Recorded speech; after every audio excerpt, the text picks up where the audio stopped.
On the train, on the train, on the train, on the train, on the train.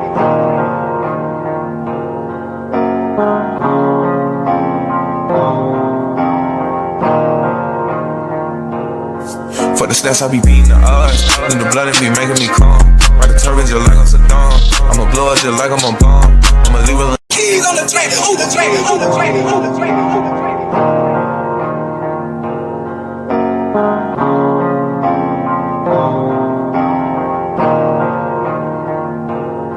For the stats, I be beating the odds. In the blood, it be making me calm. Ride the turbines just like I'm Saddam. I'ma blow it just like I'm a bomb. A lot of towns don't want to talk. Not going to be Aurora or Springfield. A lot of towns don't want to talk about it because they're so embarrassed by it. In Springfield, they're eating the dogs, the people that came in. They're eating the cats. They're eating the pets of the people that live there. Keys on the train, on the train, on the train, on the train, on the train.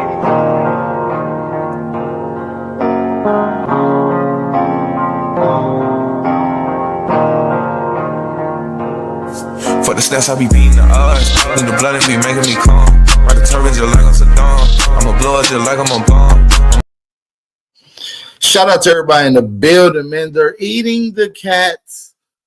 They're eating the dogs.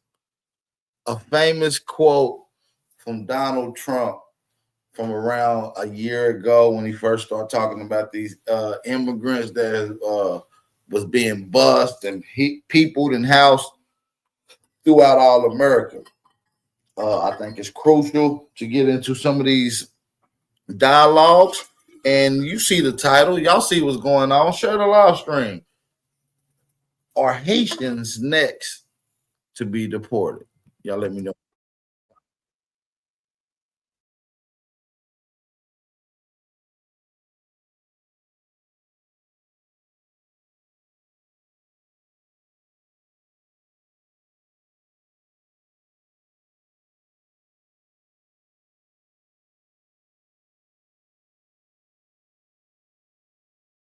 Make sure y'all hit that like button, family. Waiting on y'all to come in and waiting on y'all to come in. Hit that like button, thumb up the video, support the channel. Let's get into one of the famous quotes of Donald Trump. By it. In Springfield, they're eating the dogs, the people that came in. They're eating the cats. They're eating the pets of the people that live there. And this is what's happening in our country. And it's a shame. Exactly what's going on in our country. And I feel like it's a shame. I feel like it's a shame within itself. So shout out to everybody in the building, man. We're going to break this shit down. Let's get into some more. Let's go. I need y'all to smack that like button as y'all come in the building. Hit that like button, drop a fire emoji. It's your brother Big Aboriginal Power, the hood journalist. Let's go. Aurora or Springfield. A lot of towns don't want to talk about it because they're so embarrassed by it. In Springfield, they're eating the dogs, the people that came in. They're eating the cats. They're eating the pets of the people that live there. And this is what's happening in our country. And it's a shame. As far as rallies are concerned, as far as the reason they go is they like what I say. They want to bring. We're trying to make America great again. Do anybody disagree with that? I don't know what that statement means. And it's a shame. As far as rallies are concerned, as far as the reason they go is they like what I say. They want to bring our country back. They want to make America great again. It's a very simple phrase, make America great again. She's destroying this country. And if she becomes president, this country doesn't have a chance of success. Not only success, we'll end up being Venezuela on steroids. I just want to clarify here. You bring up Springfield, Ohio, and ABC News did reach out to the city manager there. He told us there have been no credible reports of specific claims of pets being harmed, injured, or abused by individuals within the immigrant community. Well, I've seen people on television. Let me just say. He said, I've seen people on television. Trump was about to go in to a whole nother synopsis that breaks down this whole criminal enterprise that's starting to take place. And now we've seen the Haitians are on the list. Not too long ago, they got acceptance to be able to come into America and allow themselves a certain understanding while being here. You know what I'm saying? So I think that's unique that we get into that whole conversation and discussion as well. Make sure y'all hit that like button. Like I said, thumb up the video, support the channel. We in here cooking. We in here cooking today.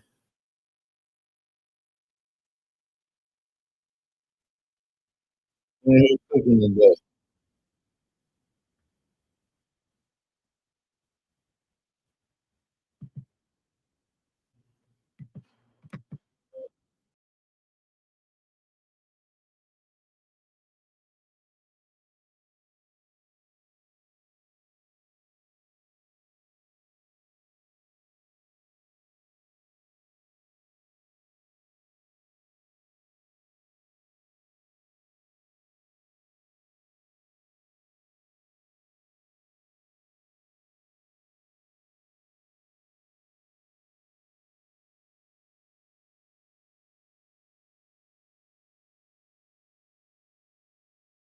My bad, family. It booted me out. Let's get a mic check right quick. Let's get a few people to support the channel. Oh, it's good to see my sister in the chat. Oh, snap. Shout out to my sister, Marcia. It's always a blessing to see you. Hope everything is well with you. Shout out to my mother and sister in the building, the one and only, the great Marcia. Shout out to you. You already know. Hey, but let's get right back into it, man. If y'all ready to do it, let's get right into it. I need y'all to smack that like button. Support the channel. Moderators, put that Cash App information in the chat for those that do want to support the movement. Let's get right into it.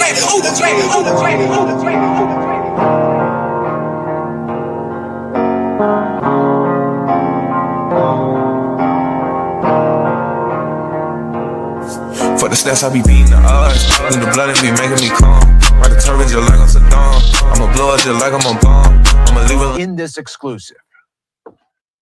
It's a frigid 5 degrees in the pre-dawn hours just outside of Boston, where this team of elite ICE officers is briefing on their targets for the day. We're going to be targeting some extremely violent offenders today. Within moments, the officers are on the move, with eyes on their first target. Looks like we got movement, target vehicle coming out. They quickly take him into custody. He's an MS-13 gang member wanted in El Salvador for aggravated murder. And he has an Interpol red notice out for his arrest. We are getting bad for all these immigrants and these tethers, man. They might as well just leave peacefully. You feel me? A lot of these motherfuckers are angry. They don't even want to go back to their homeland. You see what I'm saying? They don't want to go back. And he has an Interpol red notice out for his arrest. We are targeting very violent threats to our community. I'm not going back to Haiti. One of those threats is this illegal alien from Haiti. ICE says he's a gang member with 17 criminal convictions in recent years. Trump, you feel me? Yo, Biden forever, bro. Thank Obama for everything that he did for me, bro. ICE boss. So a lot of these motherfucking tethers was ushered in under the Biden administration. If we don't know that, then we got to have a clear understanding of how these people came in. I do want to let y'all see what's going on. A lot of backlash about these people, but the number one thing that they're doing. Well, President Trump's illegal immigration crackdown is off to a. It's coming over here illegally. For his arrest. That's the first thing. Very violent. Then as they come over here illegally, they're committing an act of. I'm not going back to Haiti. One of those threats is this illegal alien from Haiti. ICE says he's a gang member with 17 criminal convictions in recent years. Trump, you feel me? Yo, Biden forever, bro. Thank Obama for everything that he did for me, bro. ICE Boston quickly takes down its next targets, including this illegal alien from Brazil who has an Interpol red notice for armed robbery. This Salvadoran illegal alien charged locally with rape and released by a sanctuary jurisdiction. And this Dominican illegal alien charged with assault with a deadly weapon and heroin trafficking. Officers also arrested this Guatemalan MS-13 gang member facing gun charges. ICE says he was released from local. And there ain't no pics with none of these immigrants. Each and every one of them come over here and do the absolutely exact same thing, family. They're here under the same umbrella that the colonizer is over here up under. So don't think that they over here with you. They're not, family. Custody just the day before. Their detainer request was ignored because of sanctuary policies. And in a sign of shifting priorities with the new Trump administration, this man, who was in the same apartment as the target, was also arrested after ICE determined he's also in the U.S. illegally. This is what ICE calls collateral. So you guys got your main target just now, but you got somebody else. What just happened? So our main target was released by a sanctuary jurisdiction, not honoring a detainer. That person was released back into the community, and when we went to go find him, he's with somebody else who was previously removed from the United States. So he's going to go today too. And that is exactly what Border Czar Tom Homan has warned would happen. When we find the bad guy, he's probably with others that are in the United States illegally. They may not be a criminal priority, but we're not walking away from them. ICE Boston says they will continue to go into sanctuary jurisdictions and do their job. Today was a good day.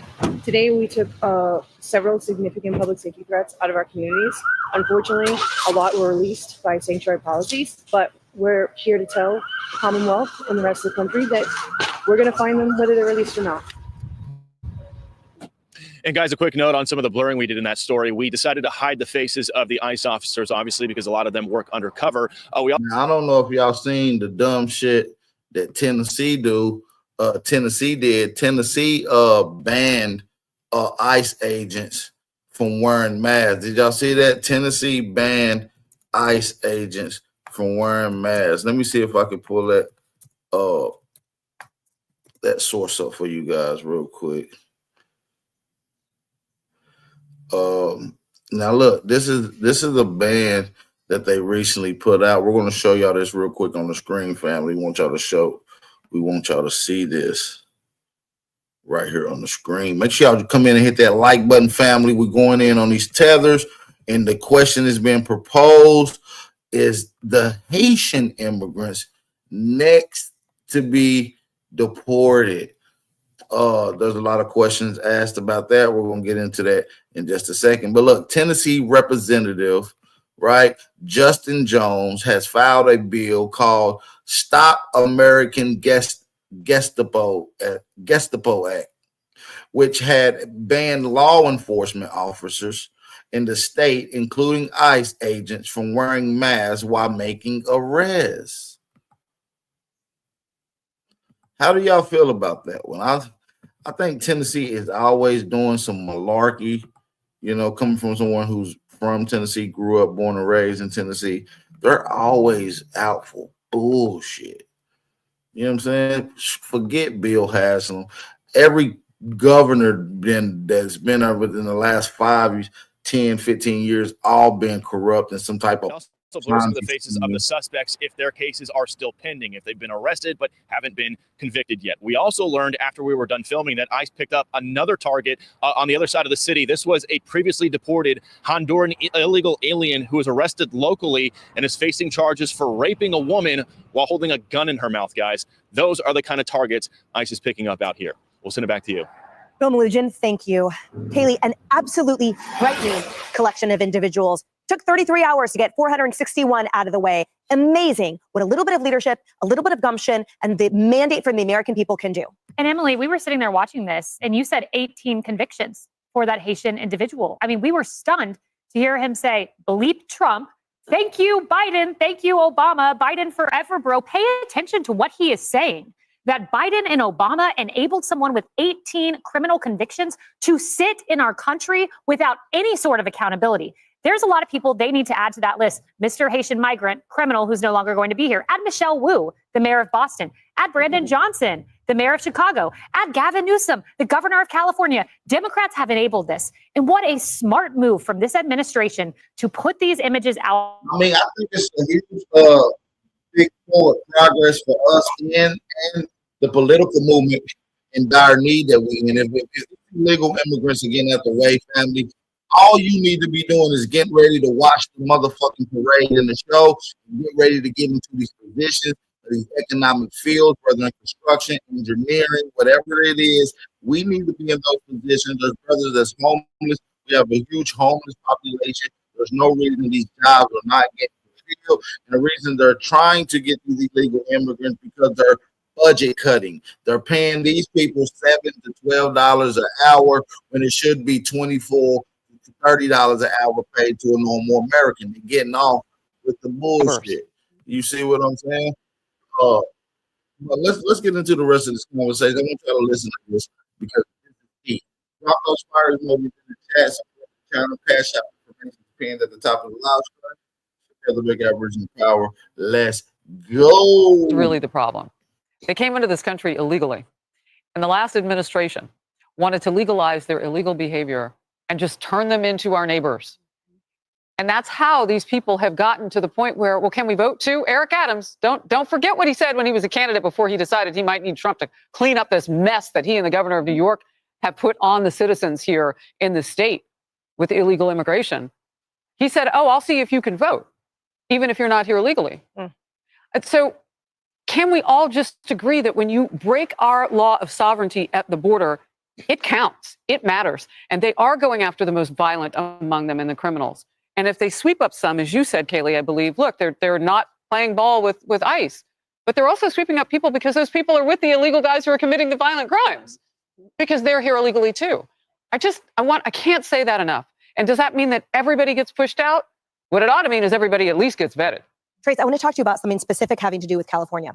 So we know that ICE issued over 420 detainers, which means that they demand to be notified when a national is released from custody. These ones that they're requesting are in custody for things like homicide, battery, rape, kidnapping, and the like. But they're in the city of San Jose, for example, when Miss Bambi Larson was murdered by an illegal immigrant who had 6 detainer requests from ICE. And that is why, in part, Michael Gates from Huntington Beach in your neck of the woods in Southern California is suing California, saying we are not a sanctuary city. You are hurting American citizens. So this is something that we're going to see reflected in these ongoing tensions now. But I see Tom Homan and the rest of the United States succeeding over this. And it's important to note that when you talk about Huntington Beach, it's in Orange County, and Orange County is a redder part of California, not as red as it used to be. In these particular areas that we're talking about, obviously it's going to be the Hispanic community that's dominant illegal immigrant class that's out there, but there's different ethnic groups of illegal immigrants ranging from East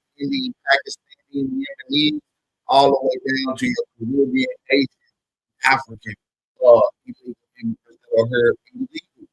You know what I'm saying? By tethering and bringing garbage into our community, we're not cleaning it up anymore. We're not advocating for them no more. If you notice, when we don't advocate, when we're not on their side, their whole mission of progress fails. It's failed, just like they have been failing continuously in their own homeland. They have been continuing so much that they fail in their homeland that they come to someone else's land and then get involved into the local or government politics. If you're going to be illegal coming into someone else's country, the one thing that you should do is integrate, get what you can get, and shut the fuck up. You should not be speaking and voicing your opinions on our political situation when you're a political refugee from your own country. So, it becomes a lot of things that we got to deal with. Hey, I do need everyone to stop what they're doing. If y'all really rock with the Aboriginal power, I do think y'all to do two things for me, family. Shout out to everybody in the building. I want to send my blessings and love towards everyone. I need everyone to share the live stream at least one time on whatever social media outlet. Please share the live stream at least one time on whatever social media outlet of your choice. And also, family, for those that's in the building, that's been waiting on new merch, we do have new merch available right now as we speak. All you got to do is go to the link in the description box to see how that situation is going to play out. All right, so I want y'all to go check out some of that new merch. We got new merch available, but I do want to see and show y'all how these Haitians were acting not too long ago, just in New York when they banned this relief, because you know Haitians been over here on a particular act that allowed them sanction here for a few years, and that sanction I think was relief, and their time is going to be expired in September, and so ICE is going to be directly targeting these Haitian communities, getting them people up out of here as well. So if y'all ready to get into that conversation, hit that like button, thumb up the video, support the channel. It's your brother Big Aboriginal Power.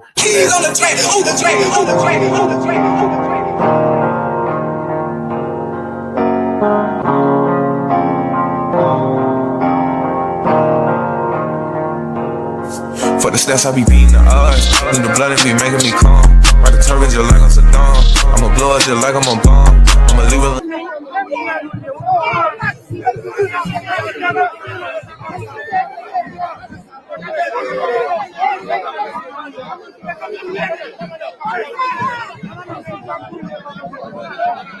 These Haitians, look how violent they is.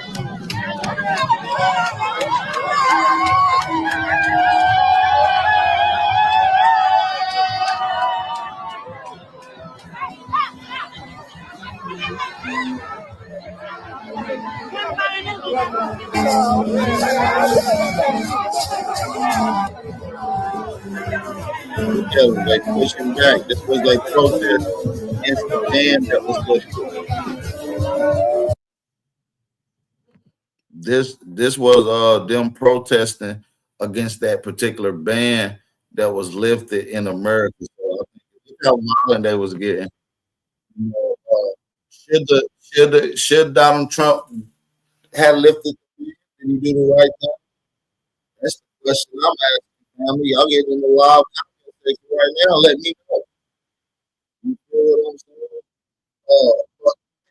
Haitians are some of the least likely immigrant class to talk shit about or to undermine Black Americans, but they do have their tether class. That's we're going to get into some of that conversation right now. Shout out to everybody that's in the building. Go hit that like button. I do need y'all to hit that like button. I do need y'all to hit that like button. Smack that thing. Let's get into it. Shout out to everybody that's in the building. And let's go. It's in my DNA. I could do this on my own. Right. All day. Fleeing is in your DNA too, but yeah. It's in my DNA. I could do this on my own. Right. All day. Fleeing is in your DNA too, but go ahead, sir. What you said? What you said was in my DNA? Please. Because last time I checked, you ain't in Haiti. Yeah, you ain't in Haiti right now, are you? That I lived in Haiti. But you ain't, I've gone back and forth. The only reason I'm not over there, you ain't there now. You over here where the FBAs are being disrespectful. Don't sit here and talk about what you did for foundational Black Americans and you ain't over there. In fact, they just massacred about 200 people today over there. What you talking about? Didn't they just, y'all look that up? They just massacred, the folks just Anyway, so like I was saying, sit up and try to pop your collar. No, and look, I love the history of Haiti. Dessalines and those dudes did some phenomenal things, but don't make it seem like it was like a big win for us over here. We were already getting our thing popping. We already cracking. Sir, I think it's flying right past you because the whole. No, we had things popping over here. That's why we were able to stay here and still stand on business and not flee. Come on now. You couldn't flee. He had nowhere to go to. Because y'all had nowhere to build for us to flee. You are absolutely right. None of y'all built a damn thing where we could flee to. So we said we might as well stay here. Them ain't got shit going on. You damn right we didn't have nowhere to flee to. Y'all had. Last time I checked, anti towns and filth. You damn right we didn't have nowhere to flee to. I agree 100%. Y'all didn't have shit for us to flee to, but devastation, flies, and dirt cookies. So we said we just a hip hop version of. We might as well stay here and stand on business. You damn right about that. I've been home. Anyway, that's how you feel, but the reality is who deep inside. Who you are is the same person that vouched for a white man to be black. You vouched for Sean King to be black.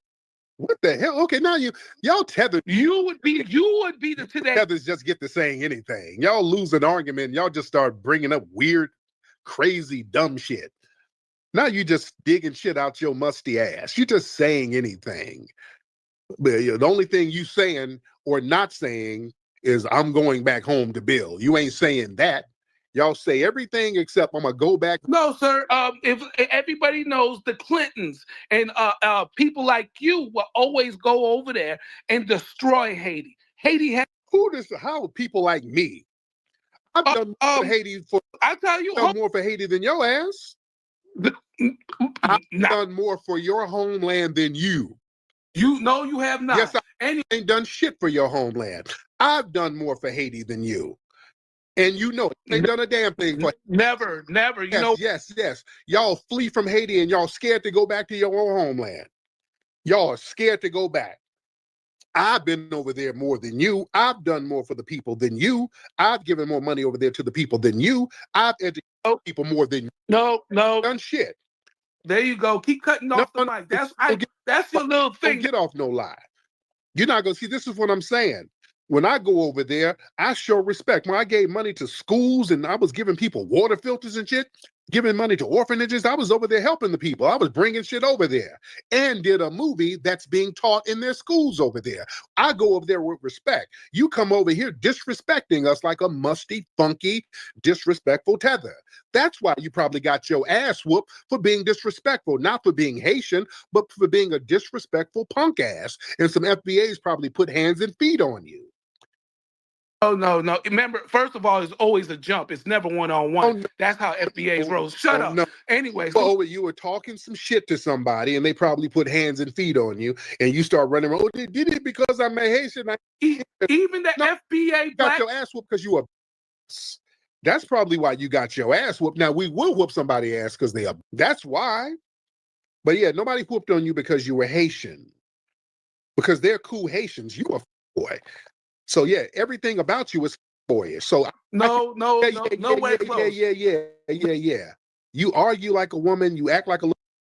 So yeah, FBA's. Look at who you had. You had Rodrigo. FBAs don't take too kindly to dudes. So yeah, you got hands and feet put on you because you were saying you disrespectful and ungrateful. You understand? Anyway, so like I was saying, so do you still say Sean King is black? Damn nigga, do you want to go back home and fix your damn homeland? I'll go there once people like you start selling each other out. How about you selling each other out? Man, y'all here knocking each other over side the head over there. That's why you over here safe and sound. You over here with foundational Black Americans safe and sound with your little disrespectful hungry ass. FBA It's the same group of people that's yelling. FBA is the lineage of people that paved the way for you to get your ass over here on an inner tube and eat some decent food and not boil cat burgers. That's what FBA is, sir, with your disrespectful ass. And I got love for Haitians, but tethers like you ain't shit. There he goes. There he goes. That's where the Trump administration got that bullshit from FBAs. That's where they got it from. You can even go back and listen to Trina where she said, y'all eating cat. Trina's of FBA. You're FBA. You're the sellout. You're the one who said Sean King is a black man. You're the one who said that. I never bother nobody. I'm a lone star. I do things on my own. So people like you, the hip hop version of Al Sharpton, the diminished version of Dr. Umar Johnson is running around here misleading, dividing people, and would love. The nerve of you calling somebody divisive, man, your homeland people are cracking each other over the head with coconuts right now. And you're talking about dividing? What is there to divide? You don't have anything to divide. You're not going to come over here and point your little old musty Ebola finger at us. Y'all come over here. And I'll talk about the Haitians, some of the tether class from the Haitian society, because we got some riders, but then you got the tether class. Y'all come over here and start your own little schools, independent of us. You start your own little Christian churches, your little Haitian churches up in Brooklyn, Queens. There's some little Haitian churches up there. A lot of them little Haitian churches down there. Y'all don't want to sit down and break bread with us. You divide yourself from us all the time, unless we got some resources you can come and extrapolate from us. So you're divisive. You got a lot of jealousy and anger towards us because we didn't flee. And that's a fact. A lot of these people are divisive. They come over here after fleeing their little homeland and they act like we the divisive one when they done came over here on the damn inner tube and they done got with some big back Becky and now they trying to stay. That's why I think Truth Zone is a Haitian or some type of tether. Cause ain't no way he with no big ass, big back white girl like that. These niggas be looking for, grinding for a green card. These niggas become visa niggas, go to a strip club and be grinding for a motherfucking green card, which leads me to want to play this next jam. I'll be grinding for a green card. I wanna make love to you. Be my 90, they feel safe. I'm floating over on an inner tube. Long distance lover, you know I wanna see you. I'm trying to get my travel on. I need that H1 visa. People say that I am musty. Some people call me ashy. But when it's time to get a green card, I'm down to get nasty. I'll be grinding for a green card. I wanna make love to you. Be my 90, they feel safe. I'm floating over on an inner tube. I'll be grinding for a green card. I wanna make love to you. Be my 90, they feel safe. I'm floating over on an inner tube. I'll take a plane, a boat, and inner tube. I'll take a hot air balloon just to be with you. I'll kiss your neck, I'll kiss your lips. I'm trying to make love for my citizenship. Oh, I'll be grinding for a green card. I wanna make love to you. Be my 90, they feel safe. I'm floating over on an inner tube. I'll be grinding for a green card. I wanna make love to you. Be my 90, they feel safe. I'm floating over on an inner tube. Grinding for that green card. Ooh-wee. Playing this loving girl is hard. Ooh-wee. But with you I know I'll succeed. A green card is all I need. Grinding till the end. Just 90 days you'll be my girlfriend. Yeah, some of you niggas need to get you 90-day fiance ass niggas. See, a lot of these Haitians, a lot of these immigrants, that's all they doing over here. Brooklyn, let's get back into the conversation. Queens, there's some little Haitian churches up there. A lot of them little Haitian churches down there. Y'all don't want to sit down and break bread with us. You divide yourself from us all the time, unless we got some resources you can come and extrapolate from us. So you're divisive. You got a lot of jealousy and anger towards us because we didn't flee and you did, and you have to come live up under us and then take on our aesthetic. And you don't really have a culture, sir, and you're upset with that. I see someone in the chat by the name of Mr. Spirituality. If you might be a tether, so I would love to hear some of your tether explaining. And if you don't mind, I'll drop the link. You can come on. And the film about your culture was produced by a foundational Black American. You couldn't even scrounge up the money to do that your damn self, sir. How do you? Well, first of all, if I wanted to do it, I could just do it on my own. I probably would have had a president. Nothing. You just sit because you're a pathological liar. All of that lying and scamming, nobody can trust each other to build anything. That's why you failed and you had to come here and you trying to infuse your lying, scamming, tether mindset onto us. And we're saying, sit your ass down and take that somewhere else. We don't. You want to know why we know you're lying? Because let me tell you, all you got to do is look at how much hate that FBAs like you all have. So you hate for who? You don't have anything to hate. What do you have to hate, sir? What do you have to hate on? Well, no, I'm not talking about you hating on me. I really don't care. You can't do nothing to me. But let me show you. Let me show you what you do. I'll give you a perfect. Let me tell you what you do. I don't want to hear musty tether babble. Hold on. Let me get my brother McCall in here. Brother McCall, hop in, sir. Unmute your microphone, brother McCall. Waiting on brother McCall to unmute that mic. Sometimes my brother has a little trouble with the microphone. There he is. Great Minister of Code. How art thou? Hey, brother, how are you, sir? Oh, just living a dream and winning. So this gentleman said that FBAs are divisive, Mr. McCall, and he's no, quote me correctly, man. If you're going, I say the I use FBA. No, you know this is all is all a money grab for you. You're just taking advantage of the situation. Let me give you a perfect. Mr. Bennett, Mr. Bennett, how are you, sir? I'm all right. How you doing? Excellent. You sound a little excited. You know, no, I'm not excited. I'm just looking at it. I got homeboys, straight up hood dudes all day that I talk to, and those dudes from Miami will break it down all the time. Let me give you a perfect example. Of hold on. I don't have much time, and I don't want to center myself from the stage. But you try to pull the Haitian homage move on him. See, this ain't nothing but another time-wasting tether tactic.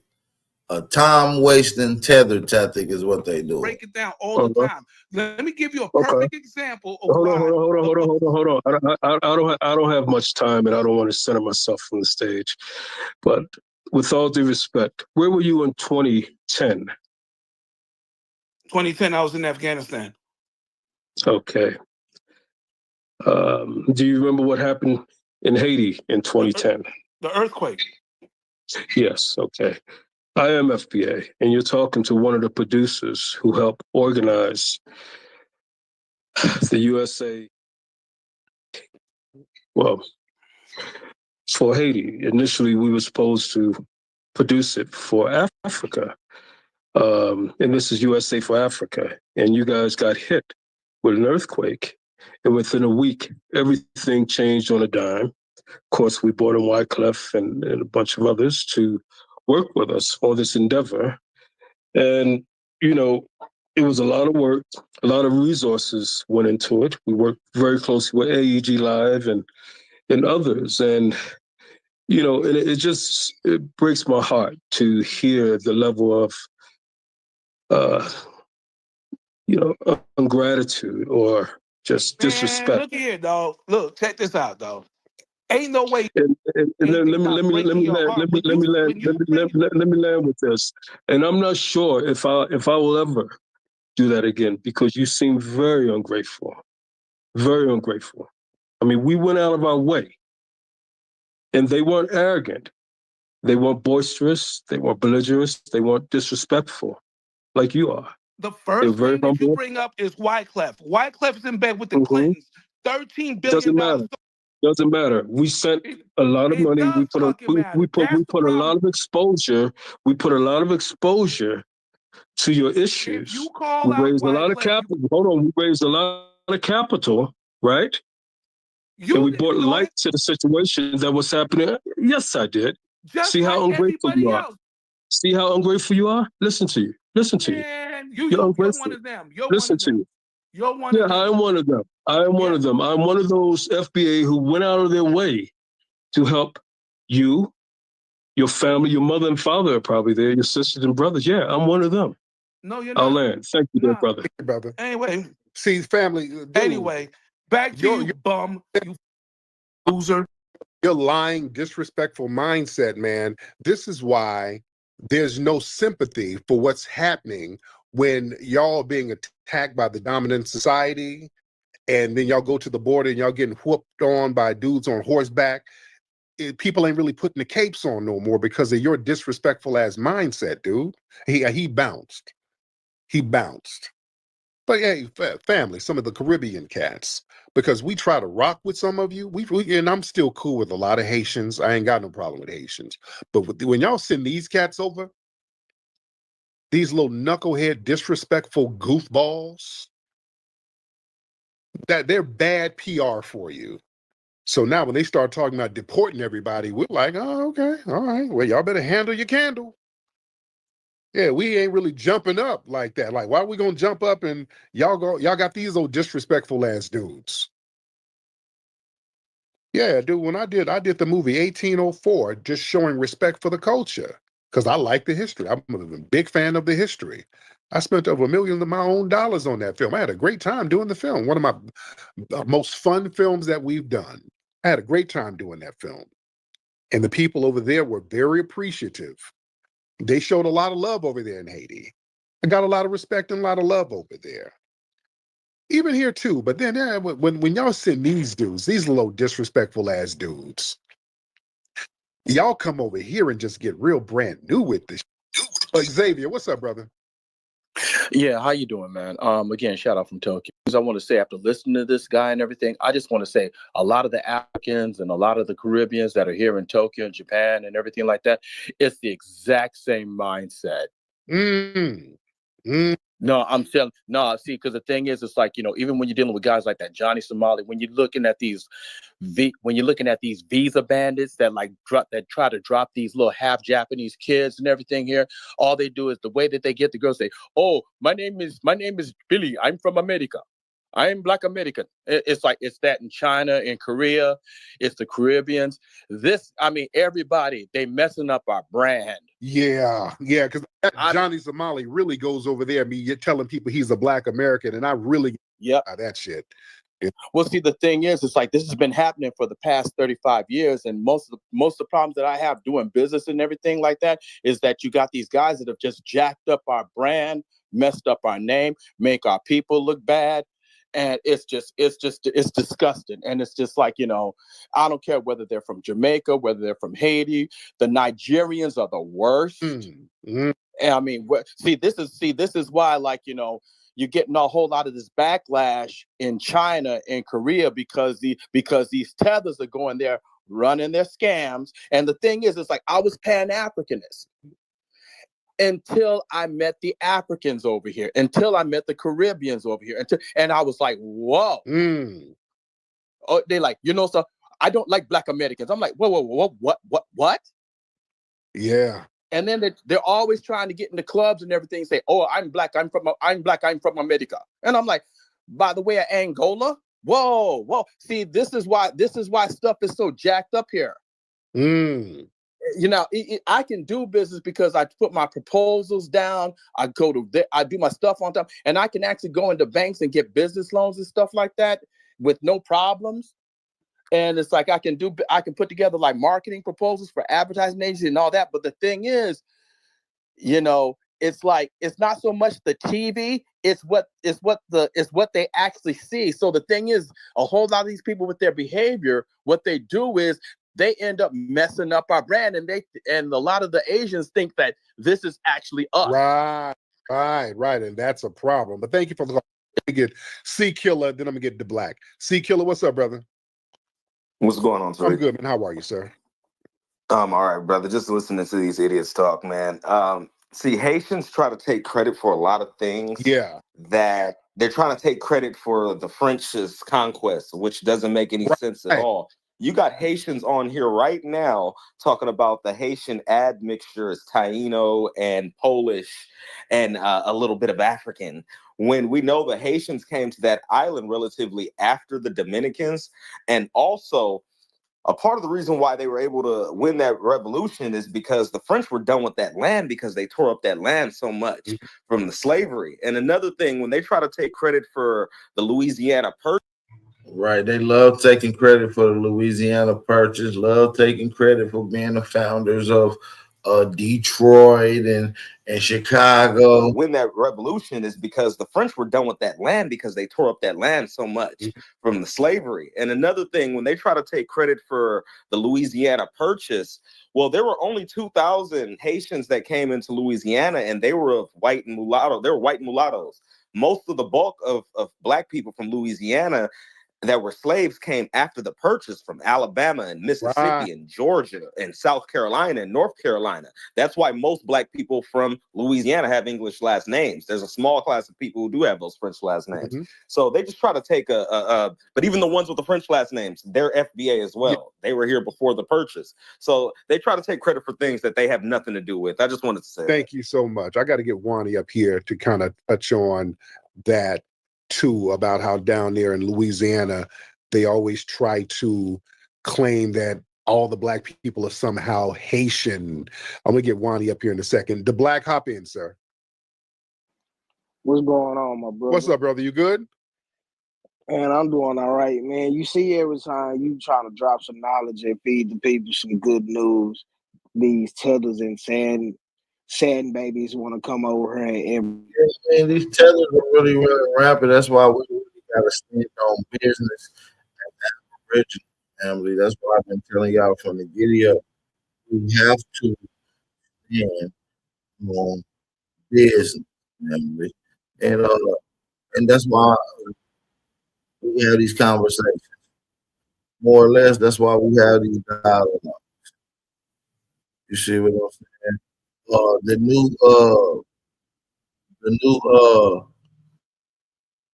TPS Act was released, pretty much going to affect all these particular immigrants. So I kind of want to get into that conversation. Shout out to everybody that's in the building. If you're in here with me, drop those fire emojis. Hit that like button. It's going to push this channel in the algorithm. Hey, if you're new to the channel, it's your brother Original Power. Hey, man, y'all already know the vibes, man. Let's get into the heat, man. Y'all already know the vibrations, man. Shout out to everybody in the building. For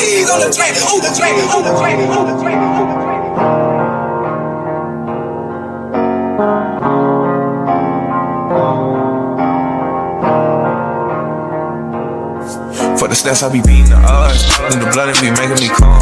Ride the turbines just like I'm Saddam. I'ma blow it just like I'm a bomb. I'ma leave it. All right, let's get right into Tonight, it. the Trump administration is ending the temporary protected status for roughly 500,000 Haitians in the U.S. Yeah, Massachusetts is home to the third largest Haitian population. The protection shielded people from deportation. Boston 25 News reporter Drew Caritas is live outside the Haitian consulate in downtown Crossing. Drew?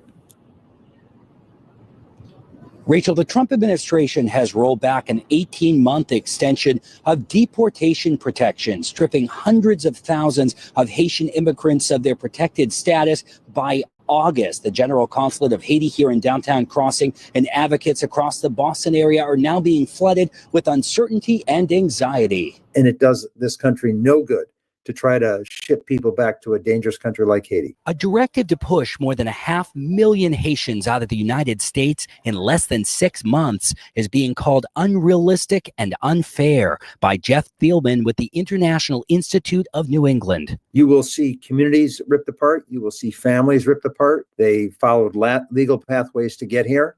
They did everything that they were supposed to do. The Department of Homeland Security says about 57,000 Haitians registered for temporary protected status following a devastating 7.0 magnitude earthquake in 2010.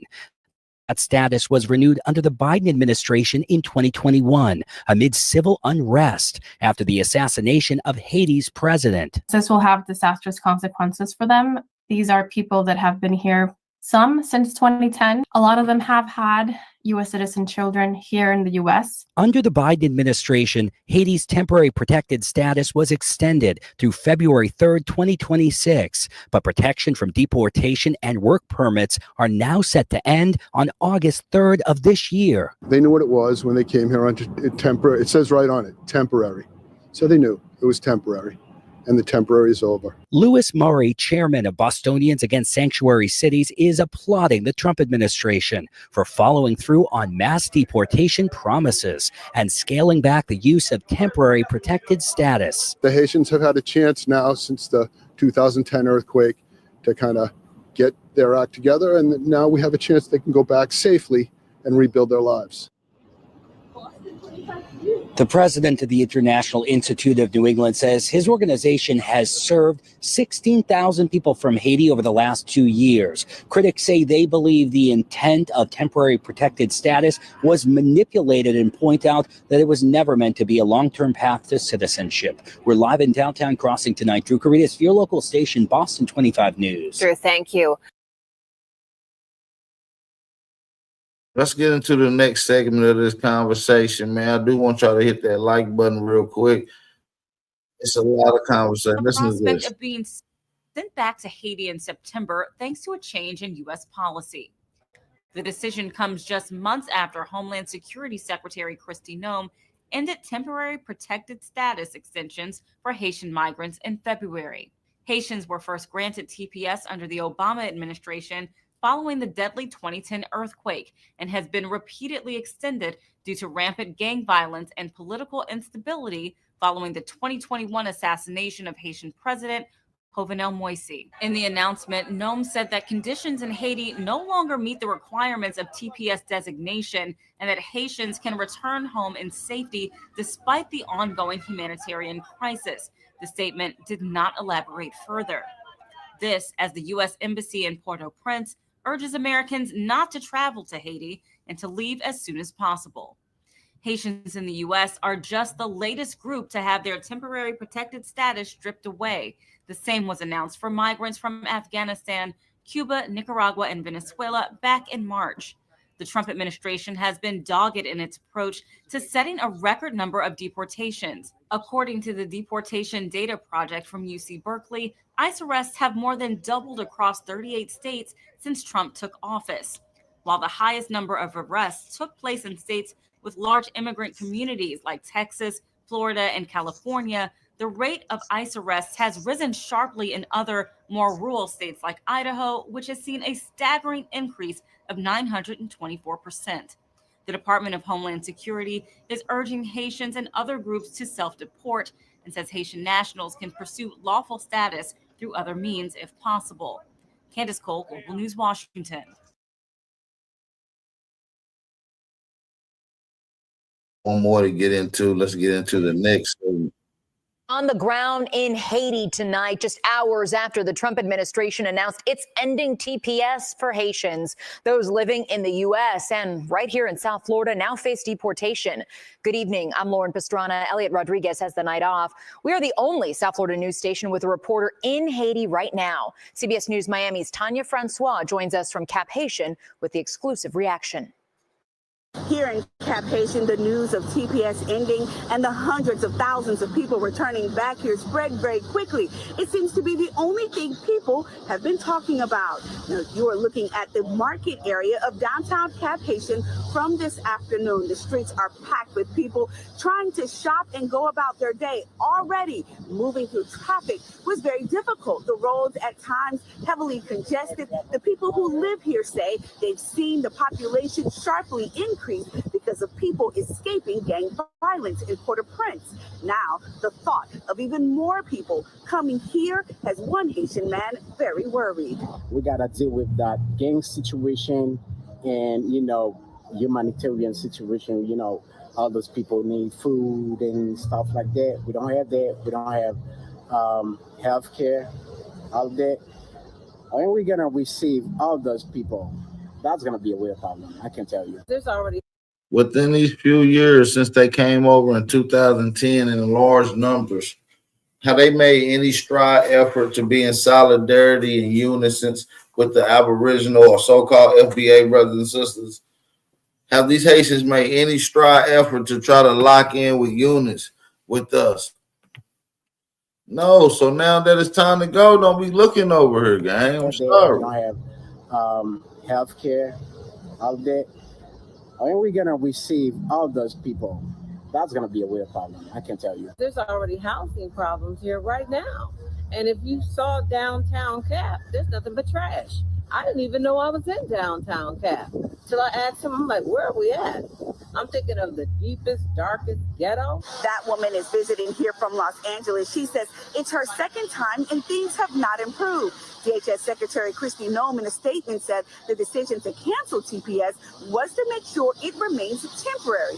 And she says the situation in Haiti has improved. She adds allowing Haitians to stay is contrary to the national interests of the United States. Meanwhile, the 2 flights leaving Miami today were full, some with passengers moving back here to Haiti permanently. Now, the TPS designation ends on August 3rd. The termination will be on September 2nd. Barring any court delays, it's on that day the status of hundreds of thousands of people who currently call the United States home will be considered illegal. So in September, a lot of these people are going to be considered illegal. Almost all these Haitians are going to be considered illegal.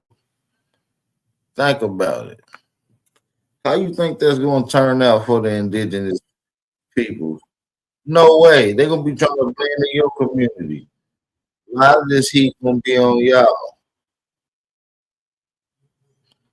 A lot of this heat going to be on y'all. You know what I'm saying? Let's get into this conversation, though, that I want to get into. Shout out to everybody that's in the building. Make sure y'all hit that like button. Make sure y'all hit that like button. All right, let's go. Oh, yeah, we got 104 in here, man. Let's get the likes up. I see everybody hitting that like button coming in. If we can get out everybody that's in the building right now to share the live stream at least once, we lit. If we can just have everybody in the building to share the live stream at least once. All right, let's get into it now. All right, let's get a couple of more folks. I'm not going to be on here too long because, again, I just got back in town. Let's get young Capo in here. And then we'll get Gabriel. We're going to get Gabriel. In fact, let's get Gabriel first. Gabriel, hop on What's first. up, Tariq? How you doing?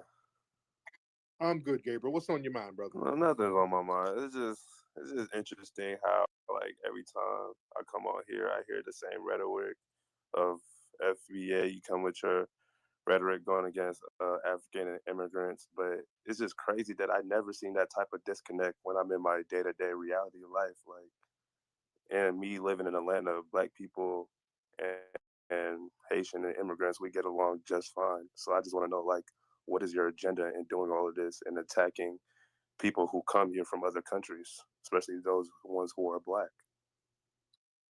And you're Haitian, you know.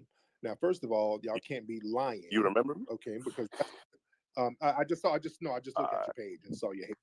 Okay, now first, this is what the problem is. A lot of y'all come over and y'all come from these cultures where y'all be scamming over there and lying, and you just lie by saying that we.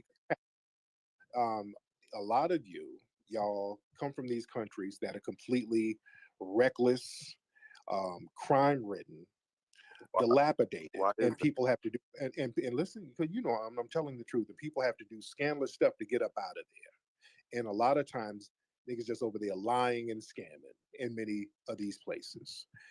And y'all bring that same lying over here. Like you lied and said, I attack immigrants. I've never attacked any immigrant. I just heard it. And I hear it in every space. How do I attack an immigrant? You just said we live in filth and we're just tethers. I think that's an insult. No, y'all come from these societies where no, you said filth, though. That was the quote. That's a direct quote. You said filth. Crime-ridden and filthy. Yes, that's not an attack. So if somebody says that about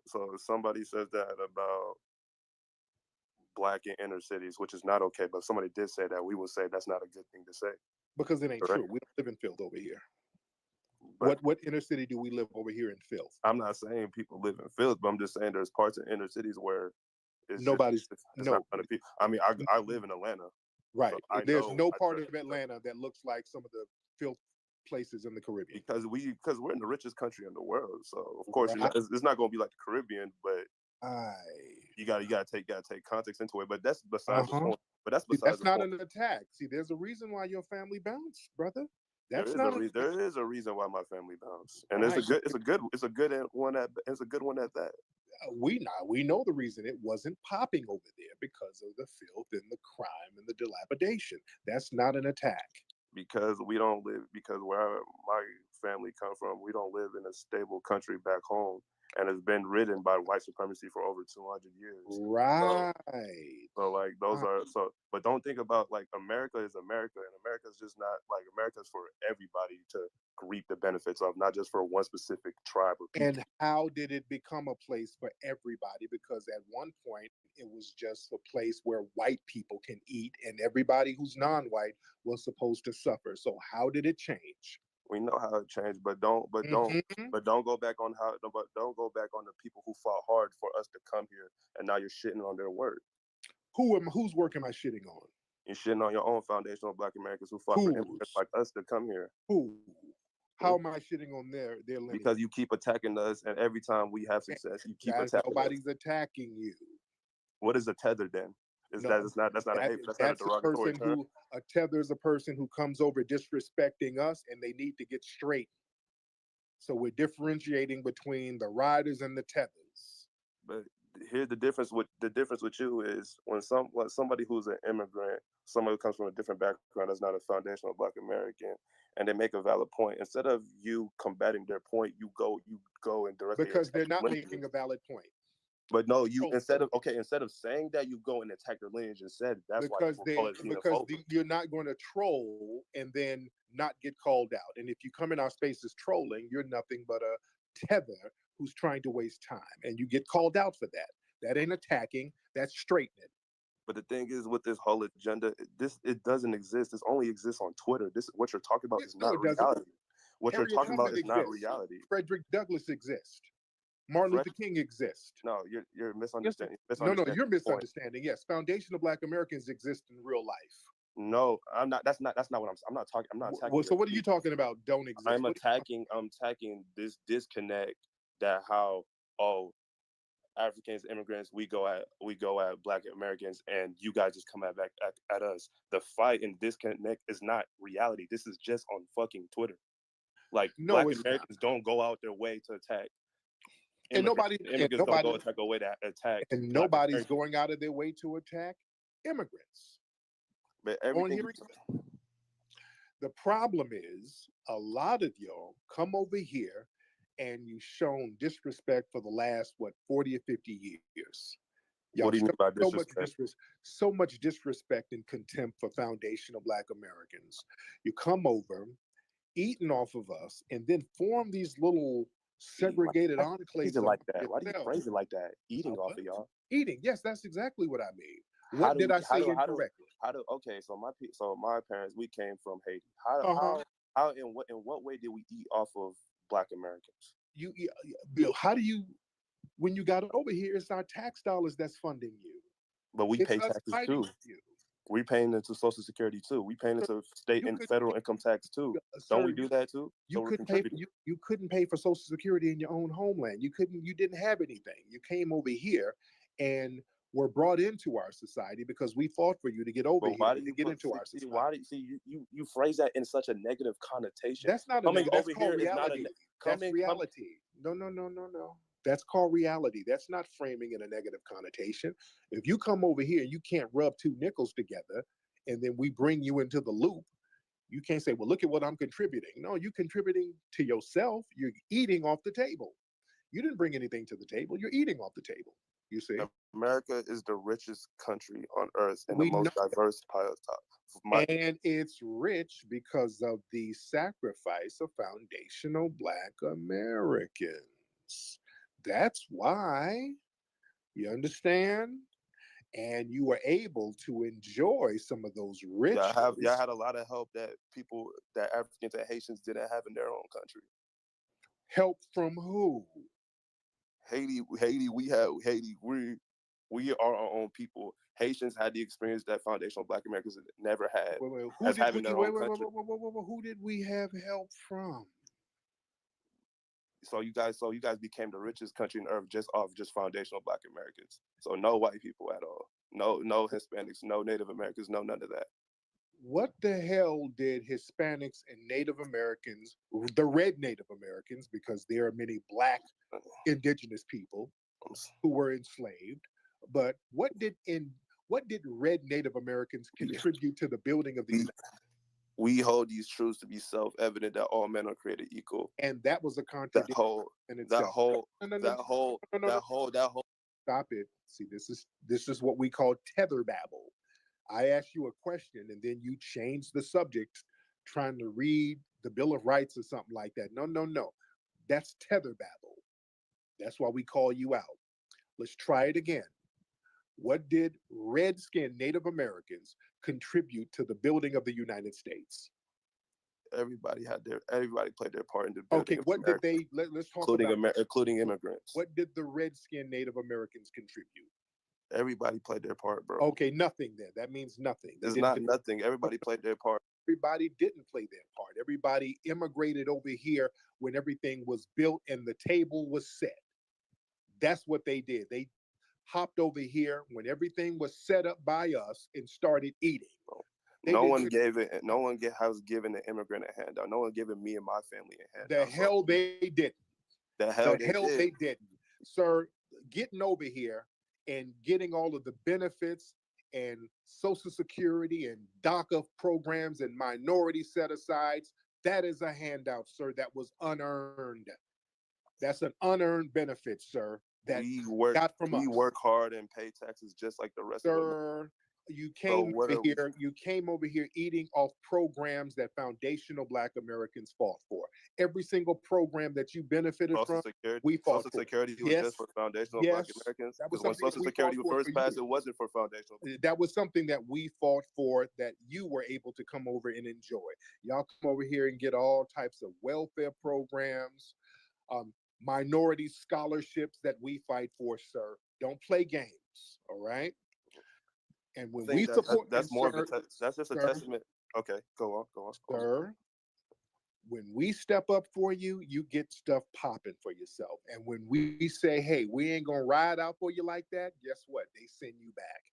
An example, you saw what happened on the border lately with the poor Haitian brothers and sisters getting beaten at the border. You saw how that went down. You saw that bad look. You talk about how they say they whip people at the border. Well, yeah, they were snatching up people and I never saw that video. Well, you heard about it. No, the media phrased it how like they were being whipped at the border. Then I actually saw the video. Like, dude just pulled the dude. He pulled him, and they were being physically wrangled, and then they got sent back. Yes, 20,000 Haitians have been deported under Biden. Yeah. Right, and what benefits are we getting if our people is getting deported? Listen, what I'm telling you, the reason why they got deported because we weren't really fighting for them on this one. We didn't really put our neck out this time. We didn't sacrifice ourselves. See? I mean, they didn't come here legally. It happens. That happens. But when we step up for you guys, things happen. But this time, we're like, okay, since so many folks are showing so much disrespect coming from the Caribbean, but we'll just sit this one out. And they shipped everybody's ass on back. But what? Okay, if you're saying we are benefiting we're eating off of y'all, at the same time we're getting deported, it kind of contradicts itself, don't you think? Okay. Our people is getting deported. You feel me? Okay, so you deliberately missed that point. So let's go here. What benefit does foundational Black Americans get from anybody immigrating over here? All studies points to immigration helps the economy. All studies points to. You can look at Brookings study how immigrants help the economy. No, it doesn't. Yes, it does. No, it doesn't. You can look at Brookings did a study. And Brookings, I don't care what study they did. It doesn't help. And no scientific study, no academic research points to. How so? How does it help? Points to immigration being a detriment towards the Black American community. No research points to that. That's a damn lie. It's not a lie because I have not seen a study. and you cannot send me black intellectuals have been saying this since the 1800s, that immigration. All my Africana study professors, W.B. Du Bois, all of these people. The only person who started co-signing mass immigration was Dr. King. That's why they like bringing him up. They didn't start co-signing that in the black community until the 60s. Before the 60s, black people were not co-signing mass immigration. They knew that it would be a problem. Immigration has always been a thing for America. It just wasn't extended towards black immigrants until like the 60s. You're right. Well, yeah, that's because we wanted brothers and sisters to come over as reinforcement. Dr. King was supporting it. We had people like Stokely Carmichael. We were going through the civil rights movement, and we said, hey, we need some brothers and sisters from Africa and the Caribbean to come over to be reinforcements. So we started fighting for it. But truth be told, it doesn't really benefit. How does it benefit us? How do we benefit from that? What would you want black immigrants to do? No, seriously. No. That's not a valid question. Like, what would you want us to do? What you mean not a valid question? Because of course it's a valid question. Why wouldn't it be a valid question? Because it's like, okay, you're taking people who are coming from poor countries and they're coming to a new country. No, they're coming to a new country. Okay, I just need like. Why is that our problem? Why is that our problem? It's not your problem. I just need like 10 seconds for this point. We're not trying to make it your problem. I'm just saying. Then why are you talking about what they're doing back at home? Because you just said, how does it benefit over us? Here benefit? And I'm saying that's when we come over here, our intention is not to benefit foundational Black Americans. Our intention is to live for our families, but we have the right to do that because America is a country of immigrants. It's all about you. So why should we sit here and sacrifice when it's all about you? Because when our interests as Black people align, we need to be together. Oh Lord, no! But y'all come over here. Oh no! But no, all that us as Black people. Y'all get over here and make a point to say that you're different from us, especially when you get around white people. Y'all come over and make a point to say how different you are than us. We embrace our culture, but around white people, they treat us all the same, brother. I know they do, but y'all get around them and start letting them know that I'm not like those niggas there. I am different. You don't talk to. You never know who it is, but it's on TikTok. Go look at TikTok, and they're all there. No, you can't be citing TikTok. We just went from trying to cite academic research. Now you talk about TikTok. Stop it with all of that. I don't know who be saying that. I don't want to hear no more lies. I don't want to hear none of these. I don't know who be saying that. The hell you don't know. Y'all know good and well who says that stuff. Stop it. What's up, Young? Yeah.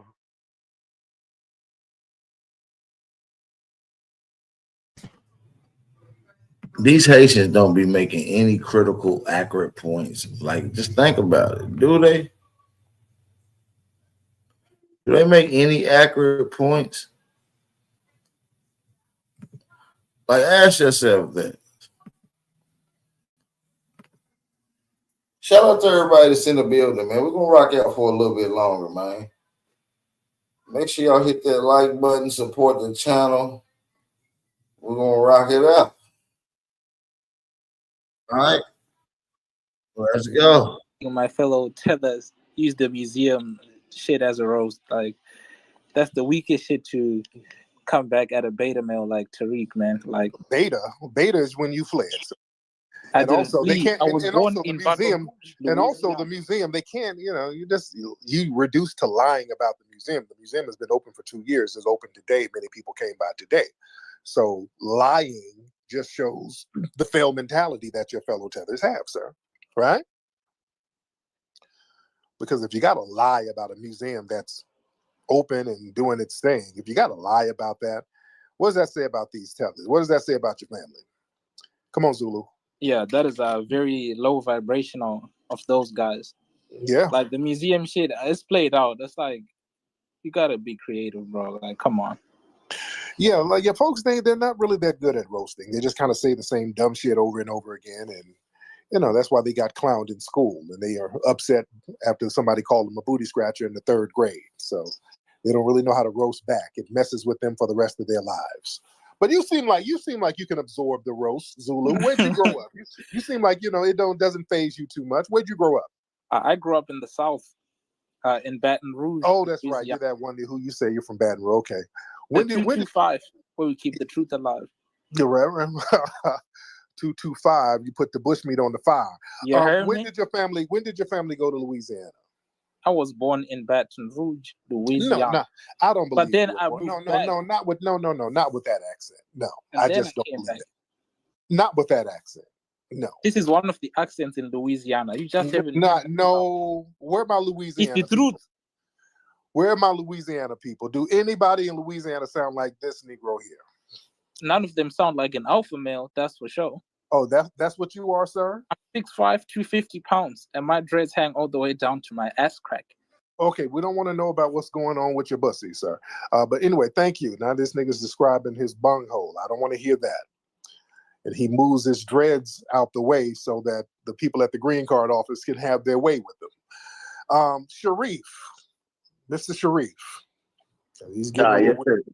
Yes. What's going on, Sharif? I was just hanging out in the other space. It was very, very informative space. Oh Lord, it was a tether mess. There's a lot of very angry tethers. It felt like the immigration office. Like, oh, where's my full stamps? They don't know what to do. So what's going on, Sharif? Where are you calling from? I'm calling from Toronto, Canada. Okay, you've spoken with us before, right? Yeah. Okay. Are you like one of these Moroccan guys? No, I'm Egyptian, so I'm a bit darker. There you go. How long has your family been up there in Canada? My father came and mother came here when they were 22 and 21. Excuse my parents' background.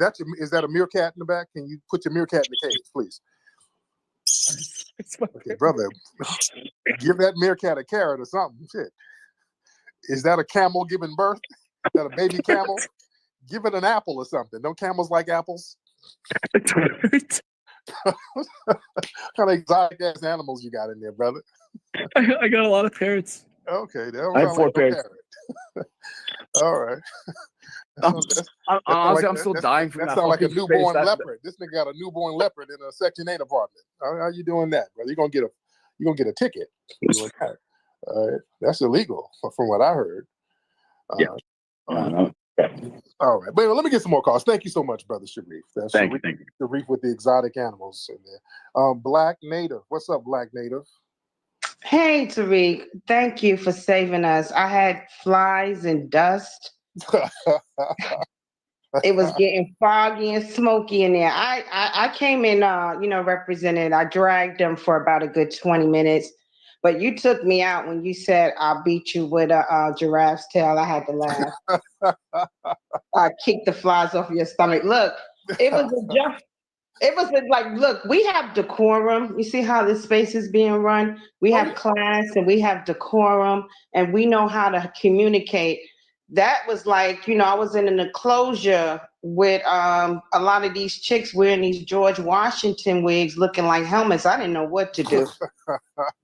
Oh, God, yeah. So I had to, unleash my Black American FBA Native, my voice in the space. But I appreciate you opening up this space so we can, get the funk and the must off of us and we can finally, breathe some fresh air. Thank you, Tariq. Thank you, beloved. Yes, indeed. Yes. But yeah, them tethers, boy, they be just yelling over each other and crying. Oh, God, tethers are very emotional. Especially when FBAs start getting on their bumper. They don't know what to do. They get to crying and whining. Julian, what's up, Julian? Yeah, I'm good, bro. How you doing, Julian? Yo, I had me laughing all day. Rio, you funny as hell, bro. I swear to God, man.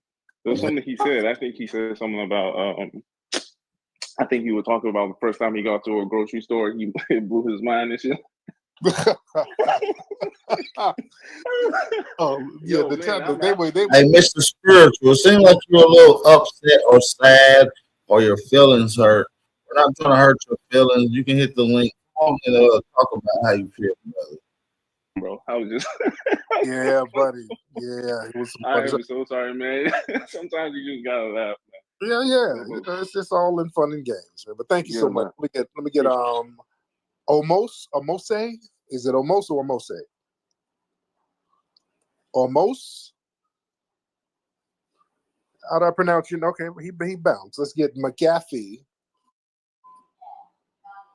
Let's get McGaffey in the building. McGaffey?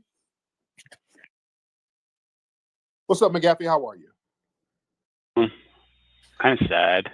Why are you sad, brother? My therapist isn't showing up for the appointment I had with her. You was a damn lie. You ain't in no damn back waiting. You ain't in no damn back waiting. Hold on, let me see, because sometimes they put the wrong link up. Let me see. No, you ain't in my back waiting. Now hit this link. My bad, I might have put the wrong link up. Let me see. What kind of appointment did you have with your therapist? And what kind of therapy do you do? I do opioid use disorder. Oh, okay. I used to be addicted to heroin, and now they got me on Suboxone. Oh, okay. When was the last time you hit the pipe?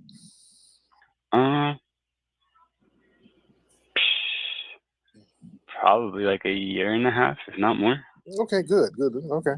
So you've been clean for a year and a half? Yeah, off heroin. Oh, good. But, okay, off heroin. What about meth? Have you been messing with meth? No. Okay, or crack? Anything like that? Yeah, but not recently. It's probably been like 2 years, if not more. Since you hit the crack pipe? Yeah. Okay. How'd you get off crack? A lot of coffee, and I used to be prescribed ADHD medication in high school, but after I started seeing the doctor that my insurance covers, he didn't want me on I guess the controlled ADHD medications. Yeah. Hey man, you're not in the back, Mr. Spiritual. Can somebody hit the link and confirm that it worked? I don't know if we can put you on looking like that. Hold on, let me put this up. All right, what's going on, Mr. Paul?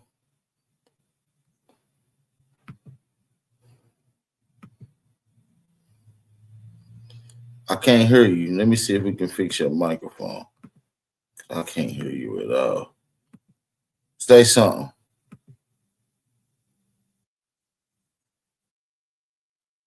Yeah, I hear you, OG. Can you hear me? Yes, sir. I hear you. Can you hear me? Yes, sir. I hear you too. I hear you, Mr. Paul. All I wanted to say, my guy, is that I think right on. I just wanted to say I think the whole argument is stupid, because we all at the end of the day are fighting over fair treatment, but we want to trip on each other. That sounds like a big problem to me. Nah, we're not tripping on each other. I think our people is now coming together more than anything by delineating, and a lot of the garbage and trash that other people bring in by attaching themselves to us is no longer going to be dumped on so-called quote unquote black people's yard anymore. By delineating, these other people have to now stand up for themselves. The Haitian is the Haitian, the Caribbean is the Caribbean, the African is the African, the Black American or the Aboriginal American is the Aboriginal so-called American. And that's what we're doing with it, because all nation groups for at least the last 40 to 50 years, from the Caribbeans to the Haitians to the Africans, even going to some of our brothers in the Philippines, any group that they have had politically, we have always been assisted a hand. When it became war and they was being mistreated, we was the ones that advocated for these other people. When they was allowing a different ethnic group of foreigners here, and they wouldn't allow certain Negro groups of foreigners here, we advocated for them to be here. And within that time of them coming here, we would hope it will be camaraderie. We will hope it will be some unison. We will hope it will be some building. And it haven't been that.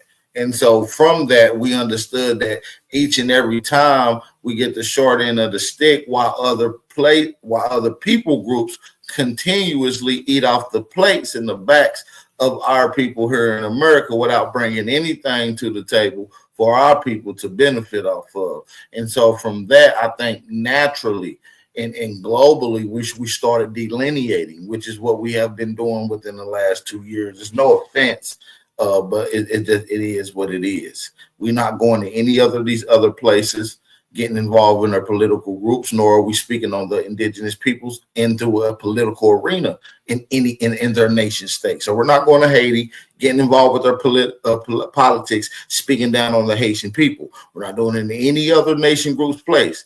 So I don't know why all these nation groups come here. But go ahead, brother. You can speak. I don't know. Maybe he lost it. But we got a couple other people on here. What's going on, Rudy Root?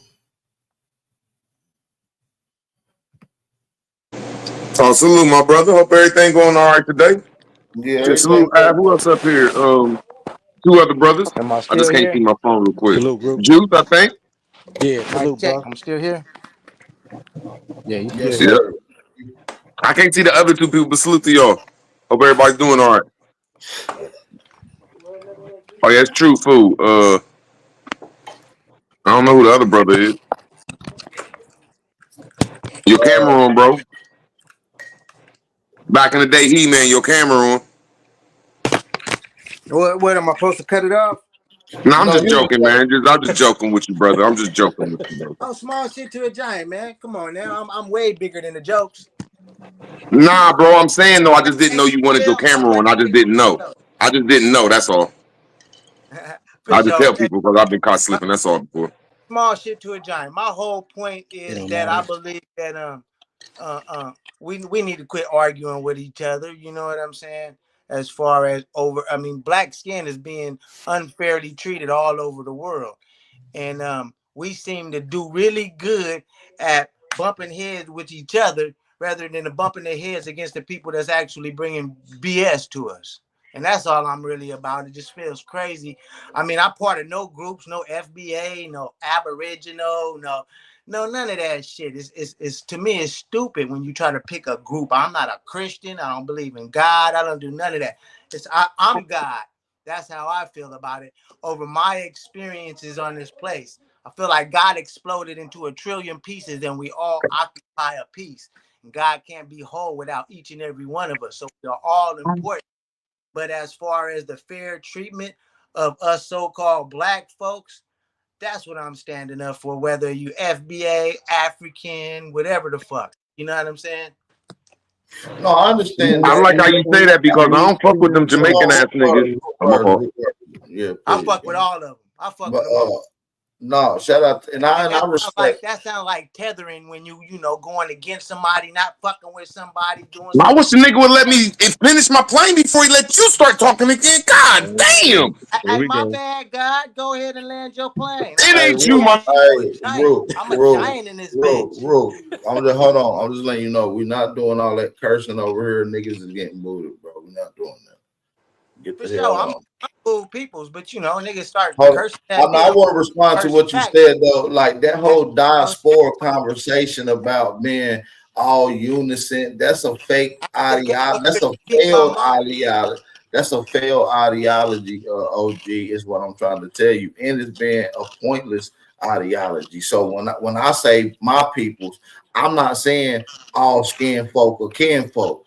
And I was also told that by my ancestors, all skin folk ain't kin folk. So just because you have dark skin don't mean you for my people. And we can see it based off of action.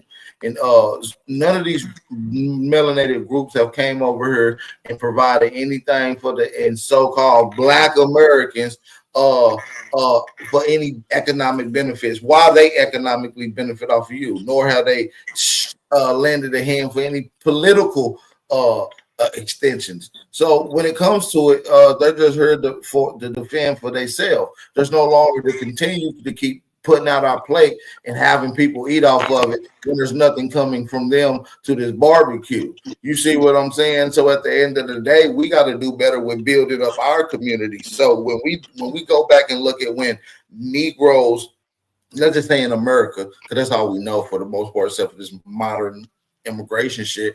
When we think about Negro prosperity, Negro boom, and Negro industries, that was a time where it was just Negroes. There was no foreigners of no ethnicity modulating in our communities. You know what I'm saying? We was the dominant presence, the money circulated in the dominant presence zones. And this is what amplified to what we call Black Wall Street. This is what led to the auspice of Negro installation, Negro inventions and innovations. So what I'm trying to get back to is instead of putting out all these continuous things and have other people take it and also attach themselves to be credited for it when they have no involvement in it, is totally beyond us. So and that's the point of delineate. Now, there's no hate towards any of these people groups, and a lot of these people feel like now that listen, you got to bring something to the table because you're not just going to be able to eat off our plate. We let y'all eat long enough. Now that we're removing the plate and they ain't paid nothing, now they're becoming upset. And that's because of a sense of entitlement, OG. These other foreigner groups are entitled to be continuously to feed and eat off of your back of what you bring to the table when you are not getting any benefit of them doing that. And so with that being said, that's the issue of it. And a lot of the garbage that happens get dumped around. We just showed you tons of videos of Black melanated groups in America that's considered criminals and some of them are illegal here. They get dumped on Black people in general. It's not Black people in general that's doing that. Hey, peep this out. I used to be gang banging. I used to crip real hard. I used to be in the church real hard. I used to all these different groups keeps us separated. Cause you know what I'm saying? The FBA gonna fight against motherfucking Pan-Africans and it just keeps everybody separated. But listen though, FBA and Aboriginal is not a group. It's not a movement. You can't go to a sector. There's no leader. But do people say I'm FBA? So what I'm saying is it's not a group like Pan-Africanism. It's not a group like these other boards and stuff that you claim FBA. No, I'm not. Well, you can't claim FBA. You say either you are or you ain't. That's what I'm trying to say. It's not a group. It's not. You can claim. Listen. It's not. Listen. It's not like being a gangbanger or Crip or a Christian. It's like it's in your blood. Either you is or you ain't. You see what I'm saying? You can't pick it. Whether you know you are or not, you still it. That's my point. If it's in your blood, how you know that? What you mean? I mean, if FBA is in your blood, say if FBA is in my blood, and I'm not claiming shit, but how do I know? Genealogical research. Genealogical research. And it's gonna come up saying you FBA.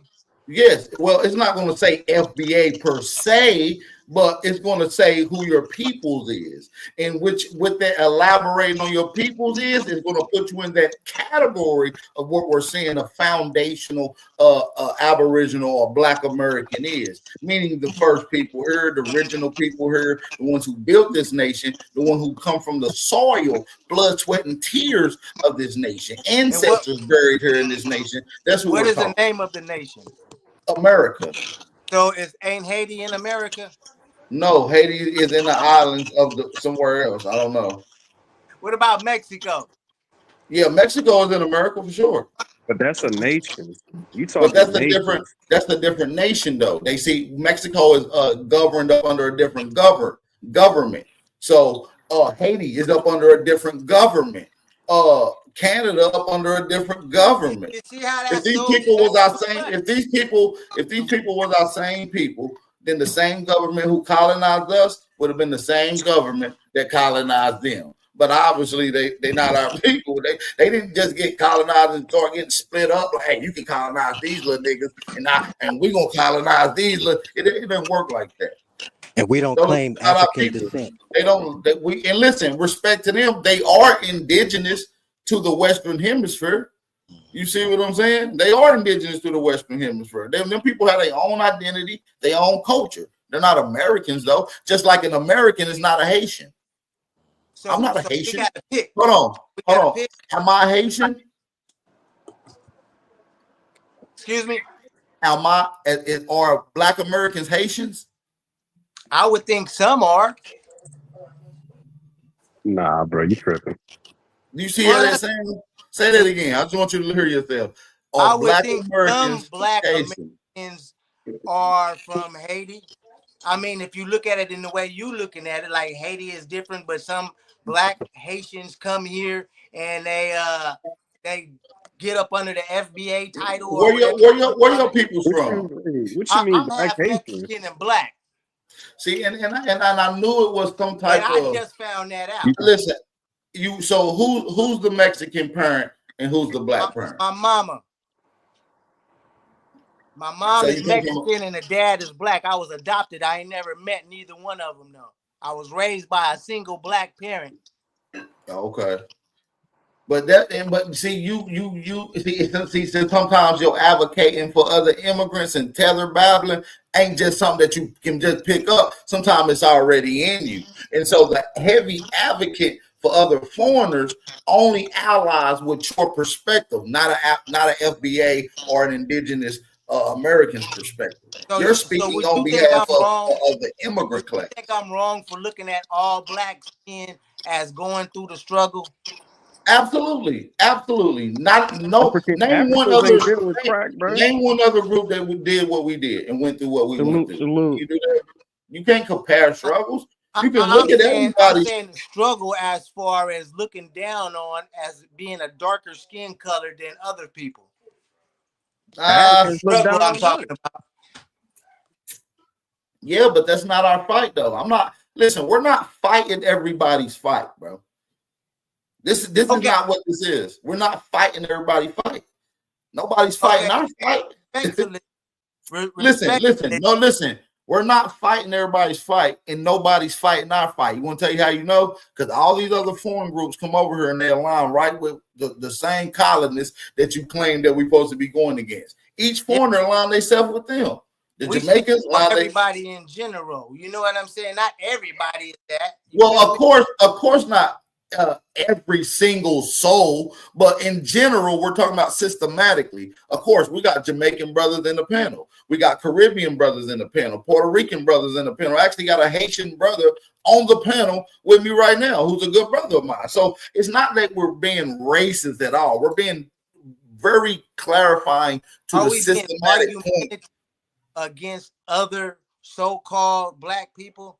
Say what?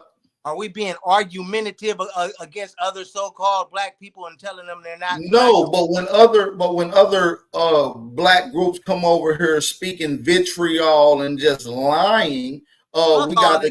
No, it ain't no fuck all that. See, listen, you speaking from a you speaking from an immigrant point of view. I'm trying to tell you from an Aboriginal or FBA point of view. We're not allowing no foreigner to come and speak ill will to a Black American while you're in my land eating off of our plate and you fled your land. We're not allowing you to back talk. It's only going to be respect when you're in our house, and we're not tolerating the tether babble. So that's all we're trying to say. Respect it or check it. And now, since we're delineating, a lot of the Haitians, a lot of the Mexicans, they're getting deported, and their rallies and protests flop like everything else that they do in life because it doesn't have us to tap to. No parts of American. Huh? Europeans, you think they should be deported because they're no part of American? Yeah, absolutely. I think that's the conversation I think that's the conversation that needs to be had. But that's why we talk about tethers in the buffer class, because those same people that you just harder on each other. But hold on, that's why I'm trying to explain. I'm trying to explain the process, OG, because I don't think you understand it. The same Europeans that you talk about allow you foreigners in to be a buffer class. So instead of us going straight to them, we got to get to you guys first. You guys are attacking us. You guys are the problems. You guys are undermining us. So in order to get to them, we getting rid of you. And we see the Hispanics are getting deported. The other Caribbeans are getting deported. Hopefully they can work out a deal with my Haitian brothers. But if not, their asses is getting deported. You see what I'm saying? And then it's going to leave room, and then it's going to leave us just with the good old folks. And when we got an even square fight, we know what happens. So hey, I'm gonna respectfully agree to disagree, and I just want to say, you gods and goddesses have a positive rest of your day. I got to get prepared for my new granddaughter coming in the door. Man, congratulations, bro, for real. I appreciate that. Y'all have a good one. For sure. Shout out to the guy, Mr. Spiritual, for coming through, man. I think it was a good conversation, but we got to really borrow down and narrow it down when we get into these conversations about who our people is, what's been brought to the table, and how these other immigrant groups are benefiting off of our play, whether it's culturally economics, whether it's politically economics, whether it's just economically deprived in general. And at the end of the day, you can't name nothing that any of these foreign groups, any of these tether groups bring to the table that our people benefit off of. Nothing, not one thing. You see what I'm saying? Hey, but we got my brother Zoe with the dreads in the building. Stop, I say. Not booty like Kala. Man, what's the word, guy? What's popping, yo? So what's the word is, man? And like I said, man, a lot of my brothers like you, brother, we understand what's going on. That's why I want to say this right quick while I got you on here. I need a lot of my brothers from the other that's not from America to really stand on business, to go at some of y'all brothers that really come over here with these vitriol mind states. But look, can I keep it 100 with you though, right?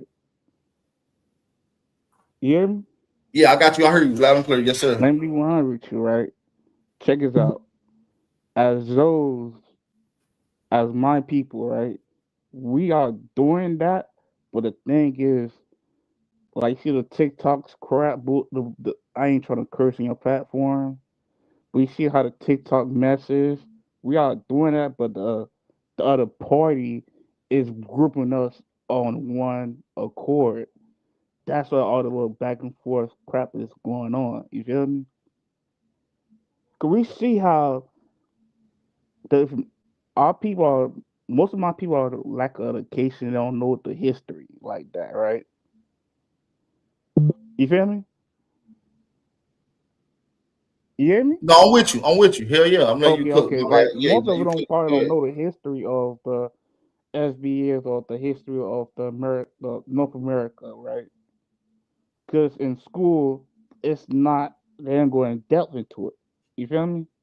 Yeah, we know about Malcolm X. I know a lot of them don't know the history about who we are, right? And the history that we went through, right?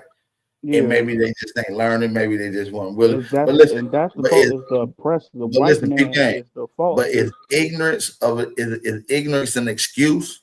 No, I'm not. Let me finish though. Okay, my bad. I know where you're going at, but I already see some of them are just, hey, this is what the white man said. This is gonna run with it. But some of us actually going more in depth into history. Okay, let's see. We don't believe the majority of us don't believe what the white man says. Like they gonna feed us the MLKs, the Malcolm X's, the Black Panther parties, the Nat Turners, the Harriet Tubmans. You don't understand, like. Hey, but big things though. Do you gotta know the history to be respectful? Because most of those and the people that you're speaking for don't know the history of Europeans. They don't know the history of Hispanics. They don't know the history of any of these other groups that they show love to and more in unison with. Wait. I'm bad. You know I'm from South Florida, right? So I'm from the bottom of the map. I'm from Florida. And listen, I hope y'all brothers can work out the deal. You feel what I'm saying? That's what I'm trying to say. Like the Dominicans, but it's a lot of y'all. It's a lot of them that is in that tether class. They not Zoes. They just Haitians, and they have these sentiments and they speak on that. You see what I'm saying? That's what I'm trying to tell you. As Zoes, we trying to educate the dummy crowds, the dumb people in our society of our race, of our culture, that don't know the foundational Black American history. We are the one that trying to educate them. Like, hey, we probably don't know much, but what we doing is we going to the history books, we going to the YouTubes, we are researching to go back and give. Hey, y'all can't say FBAs don't do A, B, and C and D. They actually done A, B, and C. They got shit. Just how the French messed up over it. The white people messed up FBAs over it. I'm saying though. within the You just, get let's what I'm just say saying though, right? ever since the TPS bill was put in sanction for the Haitians in 2010 when the earthquake happened, which allowed a lot of you Bro, guys we to talking about the refugee body over here. Listen, Haitians. We're not within talking that about the. I'm not talking 15-year about the body period, Haitians. hold on, within that 15-year period, why haven't you got no camaraderie and really try to lock in with solidarity with the indigenous That's what I'm so-called Black telling you. Americans? Now, I'm not speaking for you, but I'm saying, No, that's what why I'm do you telling think you. that's not the case? No, that's what I'm telling you. The people you're talking about, that's the Biden Haitians. It's a separate. It's a mixture. The Biden Haitians, the boys they not gonna understand it. I'm talking about the people who came before Biden But that listen came with though, the Bushes. big bro, this the thing. We're trying to get rid of immigrant classes that's going against us, right? And our job is to get rid of the ones that's going against us, no matter what. If they Haitian, we put them in the bucket. If they Jamaican, but we don't got time to distinguish the good snakes from the bad snakes because we just got to get all the snakes. That's what I'm telling you. The snakes is. That's what I'm telling you. I'm telling you what the snakes is. You feel me? Just like you see the video, you be And listen, and this is really for the ones that's over here on this bill, because eventually, once this bill ends, they're going to be considered illegal. That's the So in this Biden case, Haitians. we're talking about illegal immigrants. So if you're not an illegal and you're speaking for the non-illegals, that's cool. That's a conversation that we will remain for another day. Because I'm talking about the 2010 Haitians. That's the Biden. That's the Joe Biden Haitians. yeah. They about to. But what about the other Haitians? Is this bill going to affect y'all That's the too? crab in the bucket Haitians. Well, listen, That's the Dozo. Joe Biden Haitians. Is this PTS Act that's getting lifted in September? Is this going to affect? Is this going to affect the other Haitians as well? Well, I'm not getting deported, so I ain't scratching. Oh, are you American citizen? Yeah, I'm born here, dog. I'm from the crib. Oh nah, they banned birthright citizenship. You didn't see that shit? Bro, Any first or second generation born here has to go. I'm gonna tell you all real. We ain't going nowhere. So y'all gonna fight our government? Them the Joe Biden Haitians, bro. Those are crab in the buckets. I'm saying Dozo, you gonna try to fight our government? Bro, I ain't, bro. We stand tall, bro. You wanna? If they wanna go I like know that, y'all do. Y'all violent. Y'all violent little motherfucker. See, y'all want to go to war with us. But listen though. If y'all really want to go to war like that, you should just leave. Y'all should just leave peacefully before it do that. Because listen, P gang, y'all got all this land in Haiti. Bro, we gonna die about it. Ain't no swing, ain't no peace. Y'all gonna die about a country that's not y'all's. Hey, it's 1804, but we Zoes, but we don't. Man, see, that's why we gotta get y'all asses up out of here, Zo. I'm telling you, I'm sorry. Hey, I'm just letting you know, bro. Hopefully we don't gotta put our military on y'all because all we need is 17 I'm an immigrant, bro. I ain't no immigrant. I'm born in Miami Jackson Hospital. Now you're not an immigrant right now, but I'm saying I think when they lift that band up, when they lift all it, I'm birthright still citizens, born. Trump, even people that was born here, they gonna see. I'm gonna just say, watch the news in a couple months. You gonna see what happens. They gonna go to war. Shit. Hey, it's you think what happened in LA was something? Shit. Man, it ain't that many Haitians in here like it is Hispanics. Hey, trust me, we all over the place. We worldwide with this shit. But I mean, I know y'all deep, but I ain't really trying to bring that energy to your thing back. Haiti ain't that big, bro. And listen, that's what I'm saying. All this, y'all gonna be doing all this violent shit, and people gonna be like, look, that's them black motherfuckers. That's why we like, no, we not with them. We are Aboriginal FBA. It's a FBA. That I respect it. It's FBA. Yeah, FBA's. I'm a Haitian. I'm not. I don't want to say. Oh, but to be honest though, listen. But to be honest though, big bro, you know they snatched y'all up when y'all came. They were snatching Haitians up on horseback. Nigga, they gonna get y'all up out of here. I'm just letting you know. I want to fight. I want to fight. I ain't worried about that. I ain't scared. So I'm here. But see, I know y'all. Cause listen, y'all are cousins. I'm cool. Listen, y'all are cousins. Y'all so ratchet though, gang. Y'all don't care. Y'all do voodoo. Y'all get machetes. Y'all just go head on. And y'all gotta chill. We fuck with y'all. Hey, tell them boys come pull up. We in Miami with you. We ready. Man, you ain't gonna want to deal with our woman, gang. You see what this shit they brought? They did Iran the other day, bro.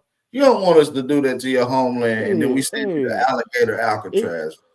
They can't feel that, but they can bring it up, man. We ain't worried about that. Our feet put up.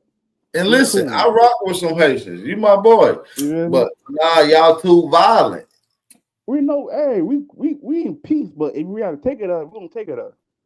Because y'all didn't fight like that in your homeland, and that's destroyed. And y'all left because it was fucked up. So now you're gonna fight in our land because it's getting fucked up, but you didn't fight in your land when it was fucked up. That's an oxymoron to me. Hey, but back though, I just gotta come. You see what I'm saying? So you want to fight because it's fucked up here for y'all to stay, but you didn't fight in your own country though. Y'all just left. So why don't y'all just leave like y'all did? That's what I'm trying to say, though. You see what I'm saying? Point. We can leave. Hey, Another thing, I'm gonna keep 100. Listen, y'all the rulers in your own land. You got chief. You got motherfucking Chief Barbecue over there doing this thing, holding it down, and y'all want to go fight for your homeland on some Haitian pride shit. You feel me? Look, Bab, I'm gonna tell you. I'm gonna keep it one with you, right? You know, I'm gonna tell my other Zoes like this. Cause I know some people on TPS. I like, bruh, Trump we elected Trump. Trump bought that bread. Don't be a dumbass. He paying $1,000. Listen, y'all throw some money at the Americans' way, mostly Black Americans' way. Then we advocate. Listen, we might advocate for y'all to stay around this bitch, but y'all ain't throwing no cheese our way. You see what I'm saying? Yeah, ain't no Haitians throwing our cheese. If they threw us some cheese, we'd be like, oh, no, leave our little Haitian cousins alone. Let them stay. They doing good. They been minding. But no, nigga, you ain't throwing no cheese. Ain't been throwing us nothing economically. Ain't did nothing. So you got to go over there with Chief Barbecue, gang. I feel you, Bob. Ain't no problem. Just like I tell you, like I was just trying to say, I told a couple Haitians at TPS, like my fire. Hey, Trump is paying $1,000 just to go home.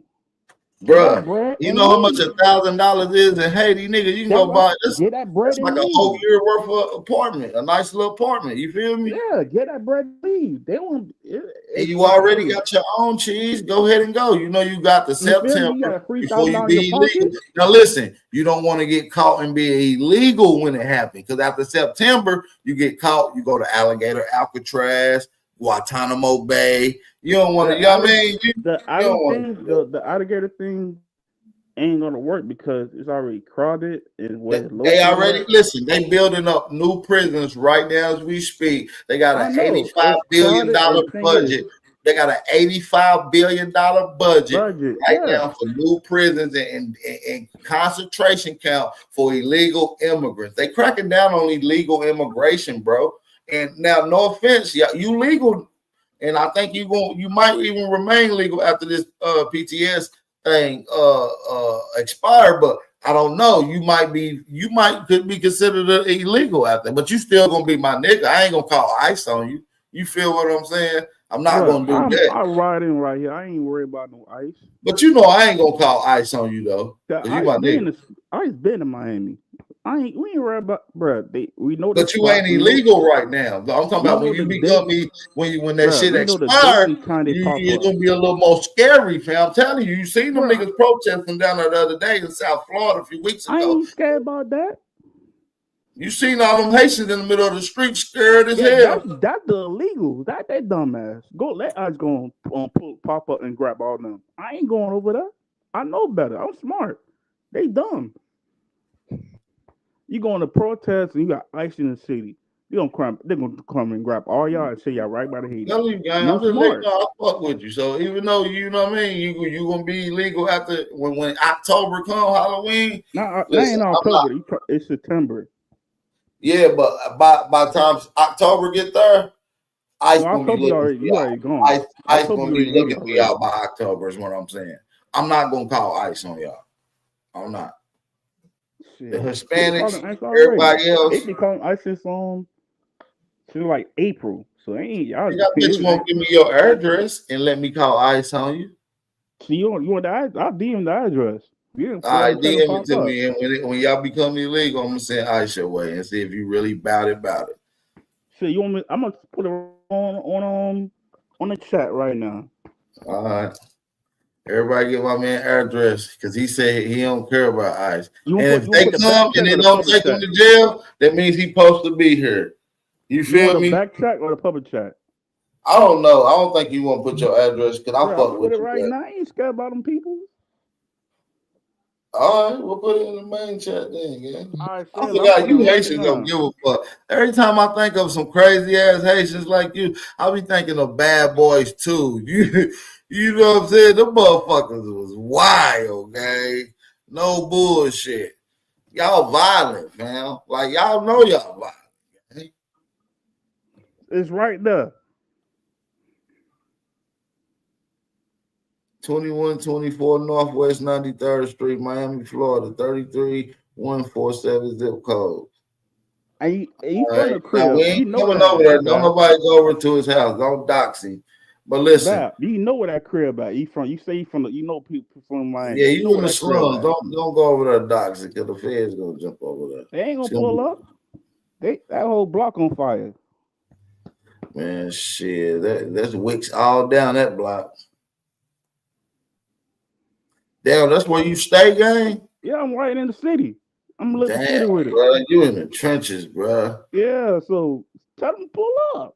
Yeah, they gotta send the army on you, fam. They gotta bring the SWAT out here. Yeah. I'll make sure I tell them bring SWAT when they Come come. on, bro. Free put up. Man, you got the Jamaicans on the block, you got the Haitians on the block. Listen, I'm just a proud American. Do you understand that? What if I snuck in that? What if I snuck into Haiti illegally? Just start getting into the government and start shitting on all the little Haitians and all the money that was supposed to go there. We some way talk our way and get a little piece of it. And y'all barely get some. Y'all be mad as fuck. That's what I'm trying to tell you, gang. Just like, of course, coming in, getting all the jobs, driving all the taxis and shit. You see what I'm saying? Bro, all in your land. Like Bap, like you said, a video you put Tariq about the Bill Clinton boys, the Bill Clintons. Bill Clinton been robbing Haiti, man. Just like Wyclef. Wyclef, he's Haitian, but he be doing fraud. Like, that's bro, true. It's bro, our feet cut up. We cooling down here. We got Haitians down here in Florida, Boston, New York, everywhere. Well, I know y'all happy. Georgia, y'all proud. Alabama. Listen, I know y'all happy. Proud, but why y'all don't be so proud to be where y'all at, like at home? It don't make sense. They talk about like y'all fly y'all flags, like yeah, we Haitian, and then don't do I'm nothing not for their own saying country. you all in America, the land you wanted to flee to, but you ain't representing nothing. You ain't even going back to your land, fam. Why even claim to be Haitian? You might as well just throw it away if y'all ain't going back. Don't even claim. It's red and blue flag, but soon be about that red. You might as well just say we niggas, we nigga Americans now. Just throw it away. Stop claiming it. Just abandon it. You feel me? But it is what it is about though, man.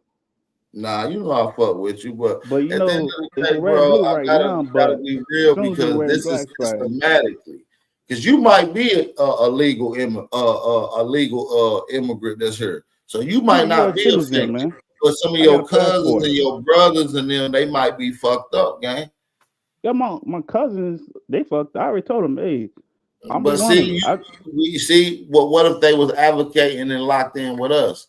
See, we could be I helping told you. them, I'm Y'all don't want our help. right? Y'all don't give a damn. That's what I'm trying to tell you. Yeah, I don't give. Hey, I told them when Trump in office, if y'all don't get, if I'm telling boys, Since y'all don't give a vote by damn, morning, we don't give a fuck, and that's why I say I get them all, and straight up, even the legal ones. I think even legal immigrants should be deported now. Shit, hey, tell them come, tell them pull up. We ain't going nowhere. You think little Haiti, You think little Haiti with them little frivolous arms is gonna be able to stand up against the You don't know great about no American Haiti boys, bro. empire? You tripping. Bab, You out of touch. Bab, you want to hear something funny, Bab? I just watched a video about the Haitians when they was in Little Haiti and stuff, and they was setting up their little shops. And it's the same thing that's happening now. The Haitians come here, they set up their little neighborhoods or whatever. They continue to degrade black people. Then at the time, this happened in like 1920, 1930-ish, bro.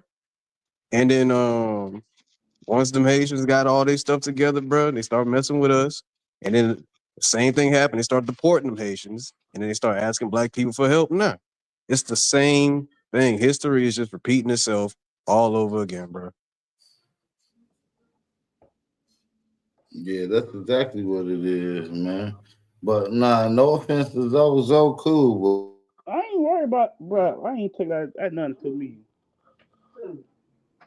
I know y'all Haitians don't give a fuck. Y'all do voodoo, but listen, voodoo ain't gonna stand up against some Marines, bro. I don't give a damn what you talking about.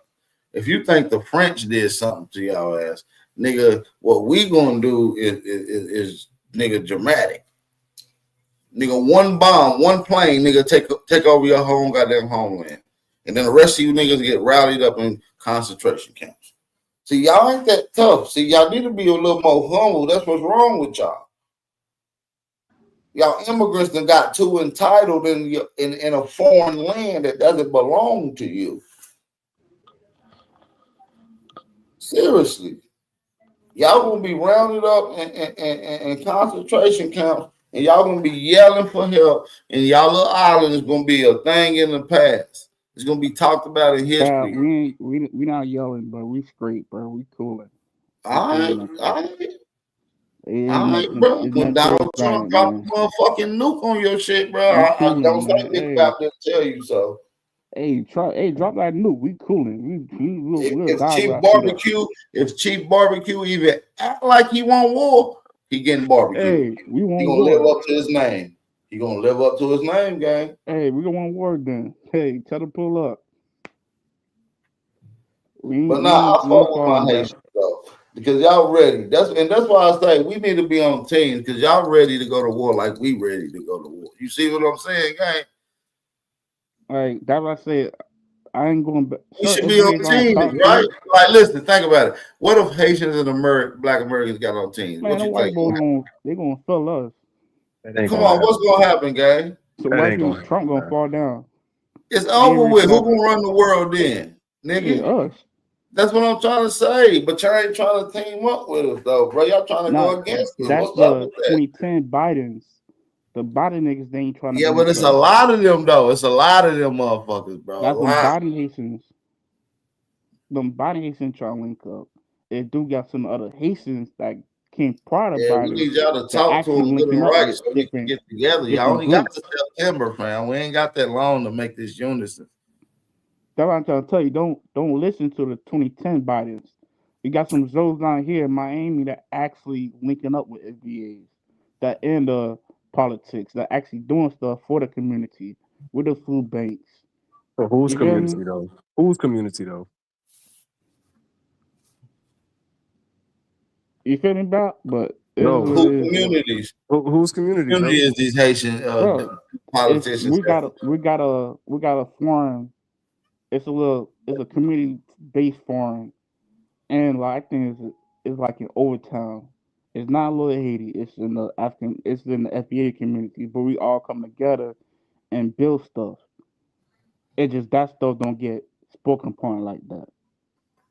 You feel me? I'm with Miami with it, so I want to speak for Miami with it. But I'm saying though, we need y'all to get the other Haitians right, or else all because That's what listen, I'm they're trying to not tell gonna you be able to about. pick and choose. They're not gonna pick and choose off Haitians. That's what I'm telling you about. Because as Haitians, we are trying to educate the 2010 Bidens. The Haitians just came over here. And how long Like y'all been trying to 15 do years that? ago. Bro, them niggas are, bro, about like saying, as Haitians, some Haitians are hard headed. You gotta drill and shit. You gotta drill in the head, drill in it. It's like, man, you gotta do some voodoo on them, bro. But about is just don't think all Haitians are like, bro. No, I know we they're trying to not. bring But I forth talk to and actually you, and try I to know build you're not something. like, and I don't consider you a tether. It's just them other Haitians, bro. You see what We I'm need them other saying? Haitians gotta Like, go. no, I don't consider you a tether. So you cool with me. Nah, I ain't no You Ted. I'm on Zoe. you That just shit. a That's good another one. brother, and you happen to be from Haiti. Your ass is an immigrant from Haiti, but you my brother. I fucks with I you. ain't from Haiti. I'm from America. See. So which one My is it, birth bro? certificate You or a birth Haitian, certificate. bro? I'm You from a here, Zoe but from Haiti, bro, or you Well, American? stop Which one claiming is to it? be I'm born Haitian, here, but I'm then, man. Haitian. You can't claim you from Haiti, but then say I'm from America. It don't I work told you. like. I told you I'm born from Miami Jackson Memorial Hospital. So you I'm from born here. America. You ain't even Haitian. I'm born here, but my people from Haiti, so I'm Haitian. See, you a Just Haitian like then. saying I Bro, can't be which Haitian what American, so I'm just saying whose side you I'm got just then, Haiti. bro? You got Haiti side or you got America side? Which one is it? I'm born here, but I'm from my people from Haiti. Just like Bout said, you can't be Haitian American. Can't be from two different islands, two Man, that's different. some co-op shit. That's what we call That's what they tethering. trying to tell You you. I want to can't. be Haitian and you trying to be American too. When Bow. Americans can only be Americans, we can't go be Haitians when we No, want to. that's what I'm saying. Like, remember the last time I was on the live, you said you can't be Haitian and American. So I'm saying, okay, bet. I agree with you. I was born here, but I'm Haitian. I'm just saying with So the you a hospital I was Haitian, not born an at. American then. Yeah, I'm Haitian. All right. It don't matter if you're born here, you Haitian then. Yeah, I'm Haitian. I ain't never. I'm not saying nothing different. Yeah, but you ain't I'm Zoe, American brother But Zoe. you though. I'm not Zoe. American then. Yeah, I'm not American. I'm Zoe. So I just say your homeland and your birthright and we your just shit deal is with in other. Haiti, not With, here. yeah, I'm Haiti. I'm from Haiti. I used to say I'm from Haiti. Yeah, and Florida is America, my nigga. Yeah, I was just born in Florida, but I'm from my culture go back to Haiti. It's we. No, I your agree with culture you, Bow. is Haiti, bro. Your culture is Haiti, bro. Yeah, that's what I'm saying. We agreeing. It's nothing different. We're not disagreeing. No, you keep saying like it's like you saying, nah, my culture from Haiti. No, you is Haiti, bro. I'm Haitian. I was just Haitian. I actually was just born in Florida at a Florida hospital. That's what I'm just saying. You feel me? I understand that, bro. That's what I'm just saying. But it's just the problem is the 2010 Haitian Biden Haitians they gotta go back. They not trying to learn. Why ain't you going with your people? You see, Shit. that's one thing I'm starting Trump, to hey, tell understand. Trump, hey, if you want me to go, hey, tell Trump, hey, don't do that September, do it right now. We all can go back. All those votes can go back. All the other Caribbean, we can go back. No problem. And it's not look though, and it's not even like a disrespect thing or nothing like Nah, that, ain't no bro. disrespect. But one thing I'm really starting to see is that a lot of people that come here, bro, they just want to come here because the shit is already built, and they want to just leech off of it, bro, instead of going Yeah, back to their country and putting in the work to build themselves up. I Now, understand that. I agree. and yeah, and I'm just like, what? So when people I say, agree. they say, oh, I'm Jamaican, I'm this, I'm that, bro. But then when Cause we tell them go back to Jamaica and stuff, they get an attitude. They start flipping out. It's yeah, like, why you most get an doing that? attitude. That's understandable. I understand that part because I can say when I say I understand that part because you say okay, my people came here for they came here. They say they came from America for for more opportunities, and they want for the educational system. That one was one of the reasons they came to America, South Florida, and they came under the Reagan and the Bush administration when they was in the office. You hear me? Yeah, I feel you, bro. So I understand. I just all wrote that body the FBAs the Haitians on TikTok, but I'm the body Haitians, man. Half the niggas they don't know what they're talking about. I can say I'm Haitian. I can tell them they don't know what they're talking about. So it just make us look bad. Yeah, They make other yeah. Haitians actually trying to build and understand the fight of the FBAs down here in Florida. Then we understand it just a lot of Haitians they just like damn we try to make progress, but they over making we pushing everything backwards. You feel me? hmm Yeah, and So that's why I came up here because I was gonna address what's his name, Mr. Spiritual or whatever, bro. It's because and the reason I say, bro, like There is no diaspora unity. It's everybody's their own different set of people. We not just black. We American, bro. A Jamaican is not just black. A Jamaican is Jamaican. A Haitian is a Haitian, and so on and so forth. So when Facts. it's talking all that stuff about, oh, we got to come together as a diaspora and all that stuff, that's not going to create unity, because if you ever notice, Haiti was a good country before it got invaded by the French. America was always a good country before it got invaded by so-called immigrants from Europe and all that stuff, right? So if you want unity, you got to get unity in your own community first. That was just to address Mr. Spiritual. I'm talking that diaspora bullshit. Diaspora is dead at this point, bro. There is no more diaspora. We already know how everybody feel about Americans in general. They don't fuck with us. We already built our foundation. And we're it no just got longer taken over. kissing their ass. Exactly. Because we not taking that disrespect no more, bro. Y'all come over, like they come over here. The reason y'all was even able to come over here because we helped y'all. Exactly. We gave They was y'all allowing everything. all these other. They was allowing all the white Cubans, all the white Dominicans to come over here. We was like, damn, that's fucked up. They ain't letting no little dirty ass. Our cousins come over here like that. Hey, And so we was like advocating for. Bad. I'm gonna keep one. I'm from South Florida. See, we try to say with a wet foot, dry foot policy, right? No, this before 2010. No, I'm talking about right before 2010. You talking about a red foot, dry foot policy? You feel me? You know about that, right? Right. So you know that ain't favor, just like you say, the Haitian, the dirty cousins. That ain't favor I your dirty wasn't talking cousins. about Haitians particularly. No, I'm just saying that don't favor your dirty cousins. That favor the white Cubans. They let the Cubans stay. If your dirty cousin, when the dirty cousin came over on boat, they sent the boys back. No, the Foreign Travel Act was directly a result for you guys able to come over here Back. without. I'm Haitian, bro. I'm born in Florida. I've seen the news. I've seen everything. I experienced this.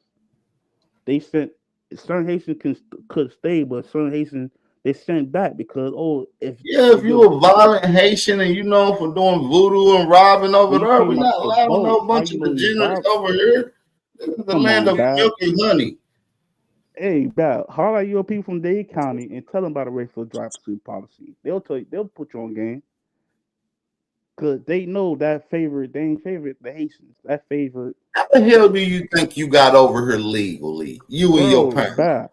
That policy didn't favor the Haitians like that. How do you think that you got over here? I'm just asking a question because we're gonna get to the nitty gritty. Let's get to the nitty gritty. I'm giving you the answer, but you're not getting it. That didn't favor the Haitians like that. That favor. Did you come over here because of that? Bro, you don't get it. No, I'm asking. Are you over here because of that? My people. Did your parents was able to have you born here because of that? Yes or no? Yeah. That means it favored you, brother. So stop trying to go around it because it favored you. That's why you proud talking about you ain't going nowhere because we help, brother.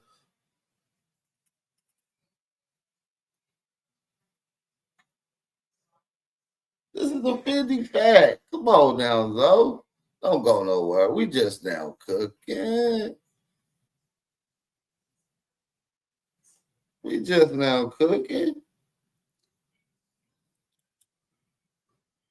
True food. We got to learn how to articulate ourselves while not being disrespectful and being firm because these people just don't understand. Somebody said Haitians are Americans. No, they're not. They're from the continent America, but they're not American. They're not even from there. They're from an island. Right. See, a lot of you more niggas used to bring in and accept a lot of these Caribbeaners too. That's what y'all do. Oh yeah, you know Belize is America. Man, these niggas is foreigners, gang. Haitians are Haitians, Americans are Americans. Ain't no Haitians or Americans, because ain't no Americans Haitians. You see how that work? We can't just be like, oh yeah, we Haitian too. That don't work. Right. This ain't back then, bro, when it was all just one nation, bro, from north, south, and central. It my ain't the bad. same no more. Man, hit the link, Yank. Come on, man. We can break this shit down, guys. Hey, but bad. Bro, it's called the Virgin Islands, bro. It's not called the Islands of America, bro. Hey, bad. Yeah.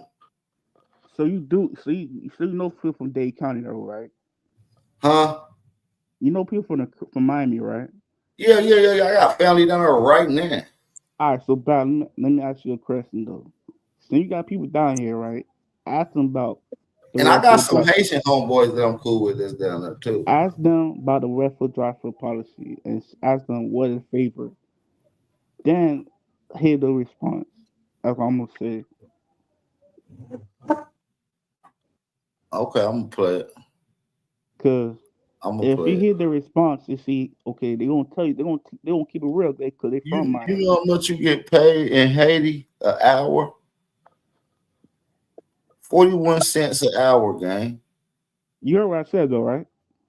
Yes, no, I heard that, but we fought for that, and you will benefit off of that. The reason you heard and your parents were able to have you here is because of that. And you know why? Because minimum wage in Haiti is 41 cents an hour. But back, how are your Dade County people? So you can't tell me we're not changing and helping y'all life situation. 1 week's worth of check to change your whole life in Haiti. You send back one check. 41 cents an hour, gang. That's all I'm gonna say about. Just ask them the crest, ask them that, and okay. No, I'm with you. But listen, I need you to answer my question, too. Nah, cause that right there gonna answer that right there. Cause no, only you can answer this. Is your parents here because of that? Most of my people is here. Most of my people is not because that policy. No, I'm talking about your parents. The reason you're here, you was born here. Yeah, that means your parents came from over here to have you here and had you here. So that they benefited off of that. So, and a lot of Haitians and a lot of dark Dominicans and a lot of dark Cubans came over here and benefited off of that.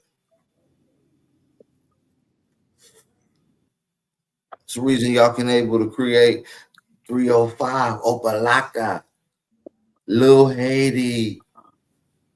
That's cap, bro. All right, now let's get the Yank. This is my nigga though. Let's go though. Oh boy. That's cap. Let me ask you a question about: is Yes, white people considered Americans? Yep. No. How? Are they considered Americans? Yes. You identify them as an American? Are they considered Americans? Yes, they're considered Americans. Do you identify them as American? No, I don't. But are they considered Americans? Yes. Legally, yes. Absolutely. What makes them? What makes them American? Excommunicating their charter from Britain, them being repatriated into America. It was the whole process, which they celebrate the 4th of July because of that. But yeah. So that makes them American. That's the process they went through. I thought that makes them a United States citizen. I'm saying no, I didn't say that's what makes them American. I'm saying that's why they're considered Americans. But that's not true. They're not Americans though. They're not Americans though. They subject to the United States, correct? Yeah, but Haitians. But why we call them American then? Because American is not a part of the Constitution. Because they was expatriated under the jurisdiction and authority ordained by the American, which virtually the brother family came over here not illegally, right? No. His family didn't come over here illegally at all. I don't think. That's what I'm saying. So he's not American now? No, he's not an American. So it's all right when white people get naturalized Listen, I asked him. He said he's not by the American. government, and they can call themselves American. Listen. I didn't say he's not American. He said he's not American, and I agree. Yeah, he said Zoo. Yeah, he said he's Haitian. No, he said he's Haitian. A Haitian Zoe. Yeah. I get it. I understand. I understand the gripe. And his parents came to America.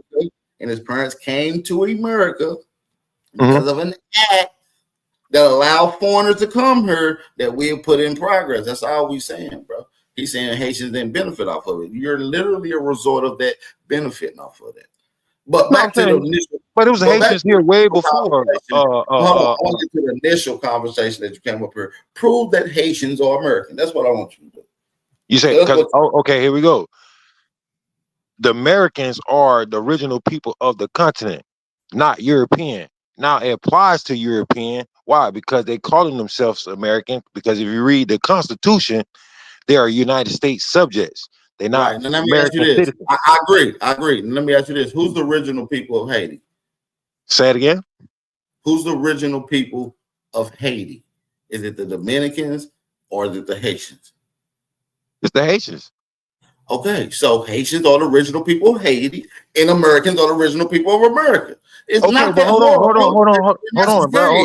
But no, hold on. You gotta, because it wasn't ran like that, and before pre-colonial, bruh, it wasn't ran like that. Because now I'm gonna ask you, was John Baptiste the founder of Chicago? For what they say, I don't know. He's the founder of Chicago, correct? John Baptiste. They got a statue. They got a statue with the brother and everything, correct? Yeah, but that's okay, but okay, so he's Haitian descent, brother. Hold on.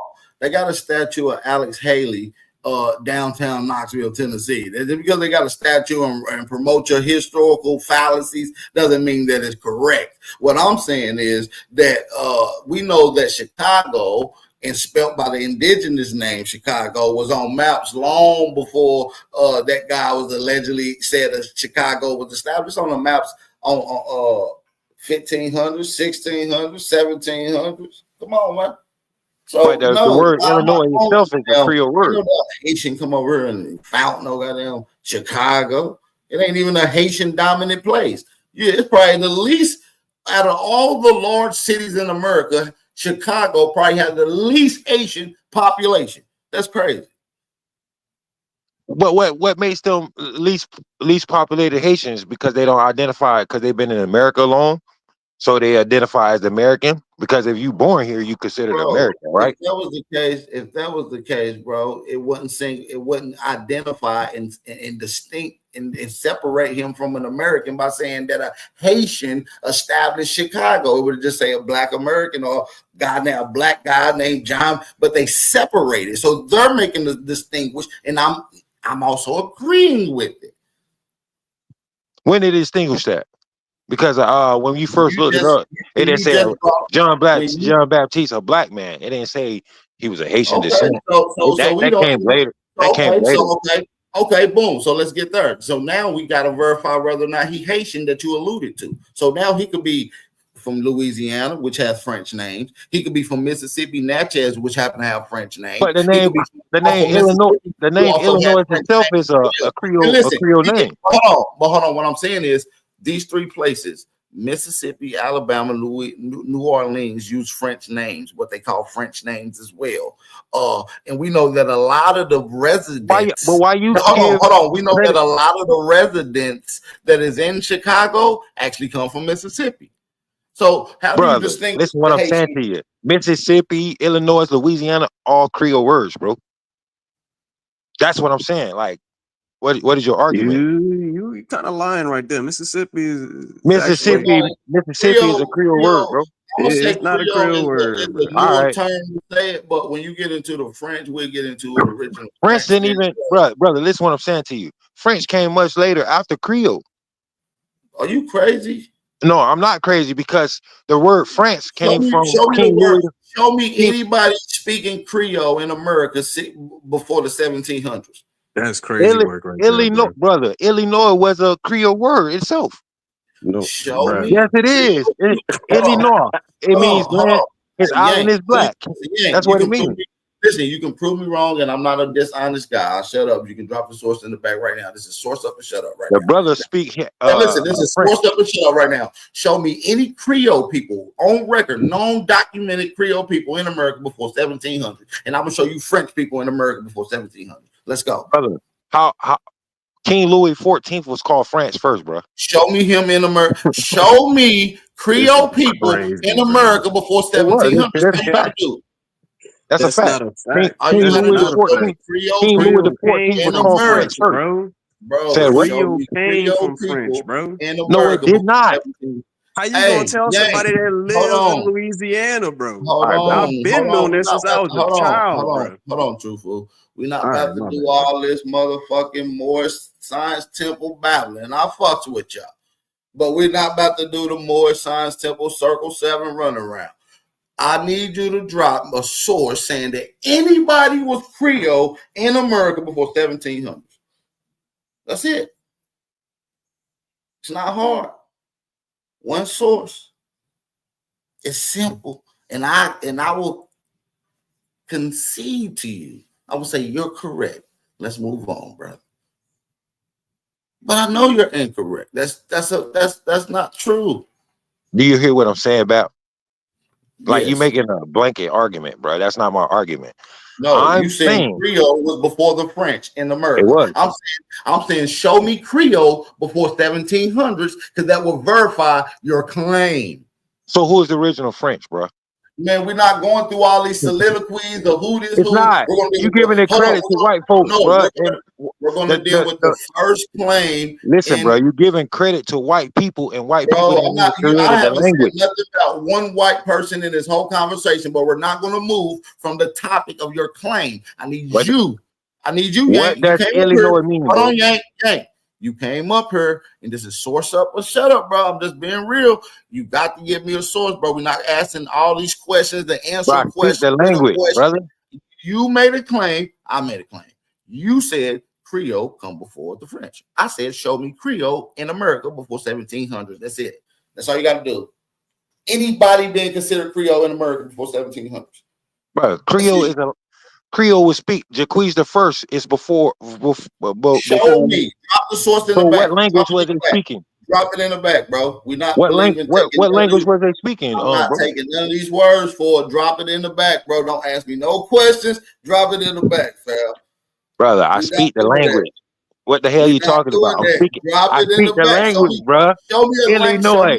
Illinois means land. His island is black, show me bro. a That's what it person. means. Listen, I'm gonna do you one even better. Show me a person being considered Creole, or show me a language being used in America. I gave you one. I gave you one. John Baptiste. He the one founded Chicago, bro. The fuck? How he found So no, bro, that's from their records. That's what they put out. He founded so Chicago. You said John Baptiste found Chicago. That's a right? Creole name. Baptiste is a Creole name, bro. The fuck is y'all talking about? He found Chicago, right? Brother, that's what the claim is. That's what you said. You said he found. You said John Baptiste found Chicago, right?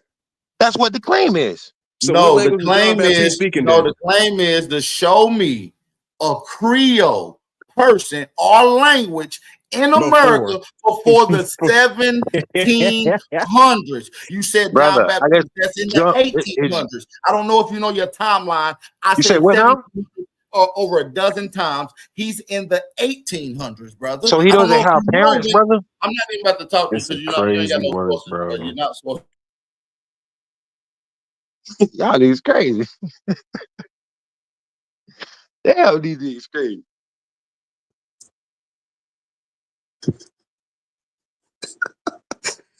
This dude really saying that. All right, bro. If you don't know the language, bro, y'all just nigga. Y'all believe in European work, bro. Brother. Even since I was a child, they were teaching that Creole came from the people who were with the French, bro. The French had to mess with the people in the South in order to make the Creole language, meaning that French predates Creole, bro. So how can you just heard yourself? Say what you just said again. Say what you just said Bro, are again. you serious? Nigga, what No, do you think say a what you Creole just said person again. is? Brother, say what you just said again. You telling somebody from New Orleans, Louisiana, what a Creole Brother, person say is, what you bro. just said When again. I have, all right, bro. Brother, say what What you just said again. The French was messing with the people in the South that made the Creoles. You say You the even said it for French. the third time, bro. You say the French was messing with people in the South and they In the came up with a South, language in called the Creole? South, because it's a broken French language. That's where it No, comes bro. from. Look, All bro, right, it's not all right, French, bro. French got it from Creole. Man, I'm come telling you. on, bro. You ain't All showing right. no source. I asked you a You speak simple the question, language? one claim Do you speak earlier. the language? Show me Creole in Bro, do you speak the America language? before Bab, you know he's 16. not gonna pull out no source, I'm at bro. 1700. He acting slow right now, bro. I'm not, He bro. I'm ain't got asking no y'all, do source, y'all bro. speak the language? Y'all asking me a question, and I'm You telling asking you, about a language? Illinois, We asking for a source, Illinois bro. Where means your land. source His at? We island don't is care about the black. language. Where your Man, source What's at, the listen, man? bro. island? What's the island? Where your The source island is at? Bro, Where your listen, source at? I'm sorry, Yank. I love you to death, but you're not about the Morris Bible talk me to death. You're not showing no sources. You're not sourcing up. That's a fake claim. You should be easy to pull it up. Come on, bro. Let's stop doing that. Y'all not doing that. Y'all can do that on everybody else channel. Y'all not gonna come up here and just lie and make up shit and not show nothing, and then ask a bunch of questions to try to get it off the topic. That's called a red herring. A red herring was something that was done to throw the dogs off a trail of escapee prisoner, right? You trying to throw me off the trail? No, nigga, I peep all the red herrings. Bab, bro. I don't. Bab, bro. No, Yank, What's you going not on, bro? proving your point, bro. I would have shut the fuck up and said you right, bro. Excuse my French. I don't mean to cut. I would have shut the heck up and proved my point and said you was right if you just gave me a source. You try to say I just said John Baptiste. That's in the 1800s, bro. That's in 1818 to be precise. Which is after the Louisiana Purchase in Now 1804. you in the chat talking about we weird because you speak the language, bro. That's not even the conversation. You weird for even bringing up that you speak the language. Come on, man. We know that there wouldn't be no freaking Creole language without the French. This guy said the Creole was before French. Are you freaking insane? That might be some of the top 10 dumbest shit I've ever heard in my life, man. My bad. Go ahead, Alabama. Oh, Bapperton, keep on riding. You finna get truly foolish, truthful? You get truly foolish. I thought I was a fool, bro. Man, that's some crazy ass shit. You know, if we keep spending all this time talking about the discrepancies and the cultural errors of others, I'm confused, True Food. Now I'm an old nigga, okay? Obviously lived possibly past my prime, though I don't think so. Since the scripture claims that Moses was taken up at 120 and was as virile as a 21-year-old. Can we get back to that? Hey, too sexy for my mind. Okay, nigga, I'm gonna remind you the age of crucifixion. God damn it. Everybody, when you told me you the age of Jesus hanging on the cross, nigga. So you know they got young graves out there, true fool. They Nah, got who? come on, yeah. They got young graves out there too. Young graves, bro. Damn. Yeah, that's true. That's true. Hey, man, But Yank. let me just tell you what was really disturbing for me, because I graduated in the bicentennial year. Did not know Haitians was niggas until after they started floating up with shark bites out their ass in 1980. My best friend was one y'all would call this coolie ass nigga. His name was Vic Corey, which I can say that since he committed suicide before we graduated high school. But these fair-skinned, upper crust, Frenchies, or these Castilian motherfuckers, that's whether you call Dominican Republic, Puerto Rico, Cuba, you know, those Spaniards, we seem to forget that, right? Yeah. Hey, let me respond to my boy Zoe. And like I said, Zoe, I fuck with you. I'm not taking away anything from the Haitians did, but y'all not on the level of the Americans. The reason y'all even really won that war in 1804 because the French had already decimated and destroyed y'all country. They was on their way out the door, gang. That's crazy. There is some truth to that. This also could be argued the flip side of that coin was the reason the Louisiana Purchase was set up, because they had been exhausted in their resources, in their fierceness. No disrespect, Zoe. No disrespect. No. I'm just But keeping it we have to stop being put. We have to stop being pitted against each other in a bogus argument. This is what keeps the distraction going. You know what the Hegelian dialectic is for those in the short bus. That's divide and conquer, Negro. And so the white man keeps escaping. I'm not blaming Mr. Charlie. That's not the shit. The shit is he's being allowed to be used in an influential position because we are at each other's throats. You get me, Truthful? I'm trying. So then who's the hidden hand, Bapperton? The black hand, the black nobility, the black pope, the gray pope, the white pope, however y'all want to talk this talk. These are all machinations to set up shop in the only part of America that matters. You know why, Truthful? Because motherfuckers coming south of the Canadian border, what Malcolm X called the Mason-Dixon line, and north of the Mexican border. Why? Bros. Young bloods. Why? Now that's just the next two neighbors. Why is every fucking body coming sneaking through one or the other? And by the way, they don't focus on the northern border. Why? Why not? Why not?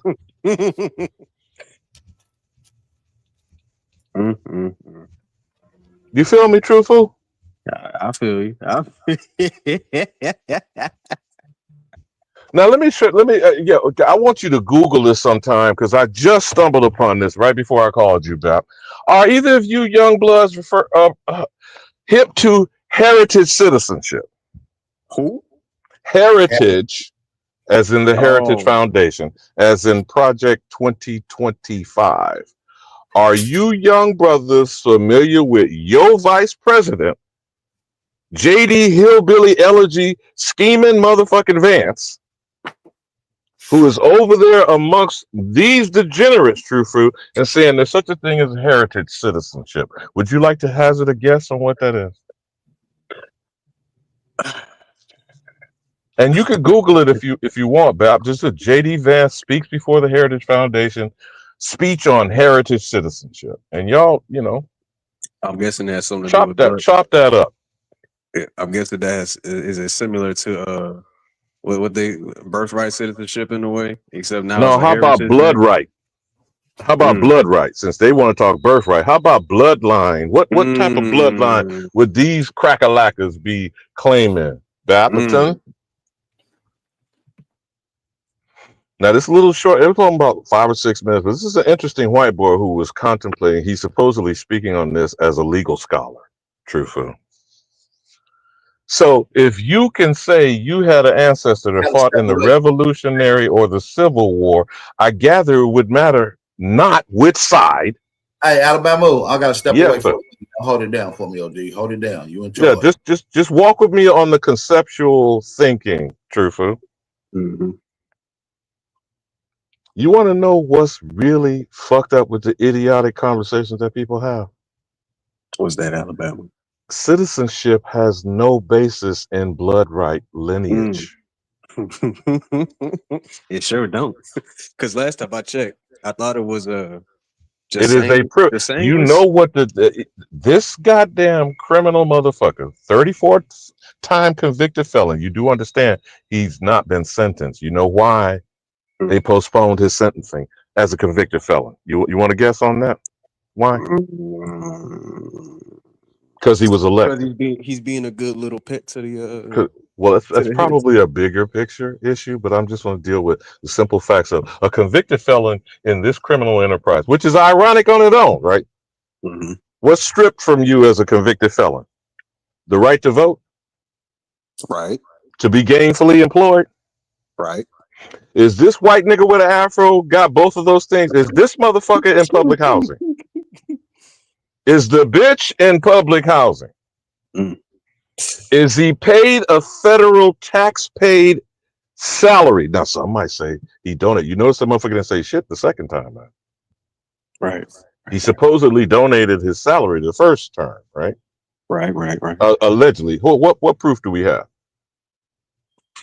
Even if he donated it, didn't the motherfucker cut him a check? Right. Does that mean public records of someone holding that office paid for by tax money? Don't sound like. And what does the law say about a convicted felon, Truthful? Because I'm confused as fuck, man. Hey, you know what you need to do, Alabama? What you need to do? I think this is a good time for everybody to drink some water and stay hydrated. Because it's about to get hot. It's been hot in here. Hot. And what did Nelly say? Hot in here. I need everybody to get a cup of water, a water bottle, something, and drink some water real quick, bro. You know, James Baldwin has the book titled, it's The Fire What? Next Time. Mm-hmm. It's referencing the scripture. It'll be a fire next time. Because the rainbow was the symbol that will be no flood. Mm. That's what we were told, right? Isn't all this shit we talking about what we were told, Truthful? Yep, that's what we was told, man. So we were told that Noah was given a promise. That's what the rainbow is. Not you degenerate motherfuckers. And the promise was there will be no more flooding of the earth. It'll be a fire next time. Is it heating up, brother? These days? Is it heating up? Is that why it's so hot these days? You know, because China 50 degrees Celsius right now. I didn't know how hot 50 degrees Celsius was. And then when I looked it up, that mug said 122 degrees Fahrenheit. I said, oh my goodness. Got they little flip-flops melting, bro. Heat stroking. Oh, God. From the Gobi Desert to the Sahara to Death Valley days. What do those deserts have in common, bro? They the hottest places on those land masses. Because I'm pretty, Death Valley's the hottest one, ain't it? It supposedly had been historically up around 120, 125, whatever the fuck. That mug at 133 right now. It's getting hot. It's hot in here. 1,000 degrees. But yeah, Truthful, if you could do a quick Google search, man, I don't have it in front of me. I would have been able to. I don't know if I could. I'm this old, technically challenged nigga. Whether I could cut and paste this shit. But like I said, man, I just got through watching one of these supposed legal scholars review your vice president's symbolic suggestion before the Heritage Foundation that there is such a thing as heritage citizenship. So what are these white degenerates presuming to do, Truthful? Would you take a guess? They're trying to claim birthright from the original people. Now, what I keep trying to point out for people, no matter how you break down this executive order and the issue being raised about birthright citizenship, the Constitution, first of all, I believe it's Article 1, Section 8, Clause 4. Can you pull that up right quick? Because a lot of times people want to have constitutional discussions and are woefully illiterate. Yeah. You feel me?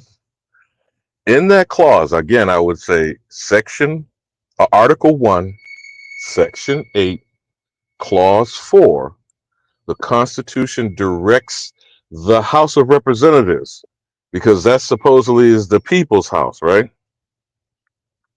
It is the first order of business, because in the Constitution, the enumeration clause is tied to the House of Representatives per head count, right? Right. So Article 1 is not referring to the Senate, it's referring to the House of Representatives. The House also holds the purse strings, correct? Right. In addition, do you know that the head count is supposed to not exceed 10,000 per representative? You want to do some basic arithmetic? How much, rounded up or down, 300 or 350 million? Which you want to choose?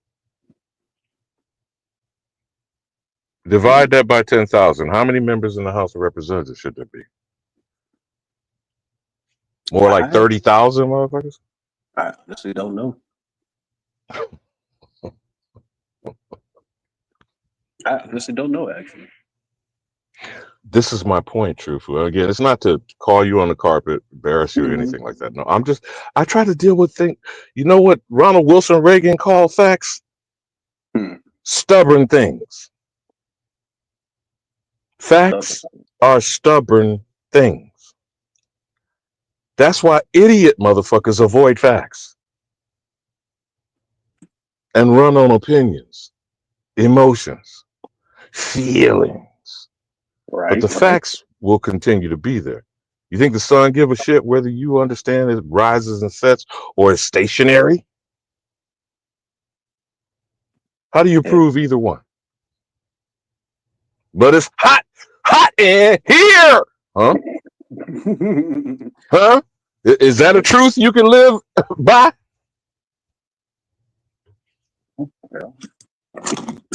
So if the Constitution told the House of Representatives, these are your instructions, define naturalization. What's your understanding of that, Truthful?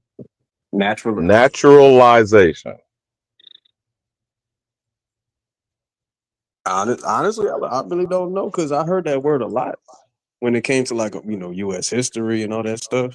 Not nationalization, naturalization. You feel me? As in, people can be denaturalized. Right. So what does that have to do with birthright, brother? Well, if they're not the natural people of that land, right? Am I getting that? Automatically, what we described as something bestowed can be taken away. Right. Correct? Right. What is it that's born to you can be taken from you, brother? Explain that to me. That's why I'm confused by the stupid shit arguments that I hear people make. What is something you could be born with that could be taken away? How about your last breath? What do they say about drawing your last breath? Yeah. What happens when you draw your last breath, Truthful? As far as we know, your physical existence ends. Allegedly. Right. Allegedly. But who knows? Who's come back besides Lazarus and Jesus?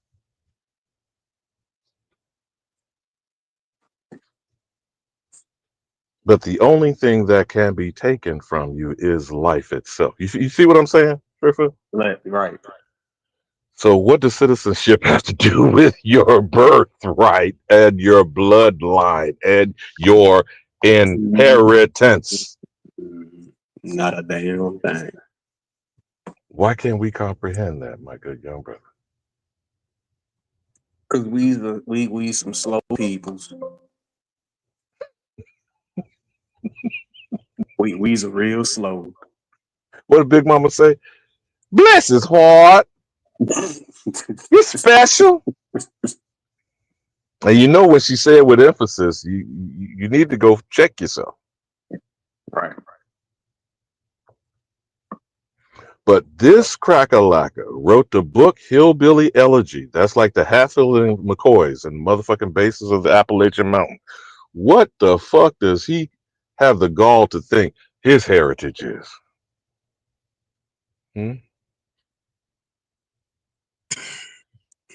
He says he's American, huh? Don't they all, Truthful? Yeah. You see why I don't tolerate this? Why I have a zero tolerance policy? Right. There can be only one American. I mean, look, and it's funny too, Alabama, because they're the ones who defined it back in what, 18? They did, and in the definition, they also told you they'd steal it. Now you could be diplomatic on how you want to say it. What does now applied mean to you, Truthful?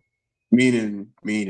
meaning now applied, meaning they're trying to include themselves into that definition. like Chief Holiday says, or write your motherfucking white ass into history. Yep, exactly. But you shoehorning yourself into someone else's history. But you know what's crazy? Alabama was one thing I really thought about. Why all of a sudden they Americans, but we are Black Americans all of a sudden? I've always found Okay, that, my brother. See, and like, just walk with me. Just walk with me, just for a second. In the 1790 Naturalization Act, it clearly states that United States citizen is a free white person. Now, wherever they came up with such a notion, that's what they did. What does that statement itself mean on its face? You said, wait, say that again? In the 1790 Naturalization Act, as authorized by the 1787 Constitution, ratified in 1789. Actually, the last colony that ratified it, Georgia, was in 1790. So that's a very interesting thing, Trufu. Walk with me on this. Okay. So until all 13 colonies ratified the Constitution, they were colonies and were not states until they accepted the contract, correct? Correct. So if you're a colony, you can't be a state before you have ratified the Constitution. How do they have a House or a Senate at the same time to do a census in the same year to count who, Trufu, as citizens who didn't exist because the states didn't exist? I don't want to confuse you, brother. I'm not trying to trick you, trap you up. Follow what I'm saying. Is that logical, what I just described? Let me say it one more time for people in the back. The 13 colonies cannot be states till when? Agree to the contract, especially you Moorish motherfuckers who love to push paperwork and talk about commerce and all. So until the contract is agreed upon, they remain colonies, correct? Right. How could you become a resident of a state before the state exists? Explain that to me, young brother. I'm just dealing with the words and the document, okay? Right. So until all 13 colonies are in agreement, they're not united. Isn't that the definition of unity? Right. So until the last colony, which was Georgia in 1790, ratified the Constitution, then all 13 colonies become 13 states. Now check this, brother. Check this part here.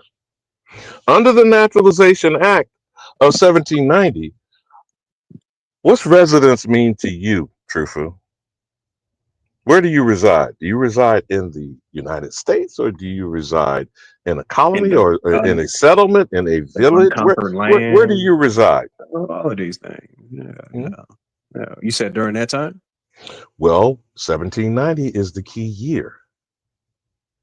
Remember, the Congress has yet to be created. The document has yet to be accepted. So who are these motherfucking people that are in the House and the Senate in the same year doing a head count, deciding who a citizen is? And you have to be a citizen and a resident, let's say, just to give it 1 year. Okay, It was longer, but let's just say for the sake of discussion.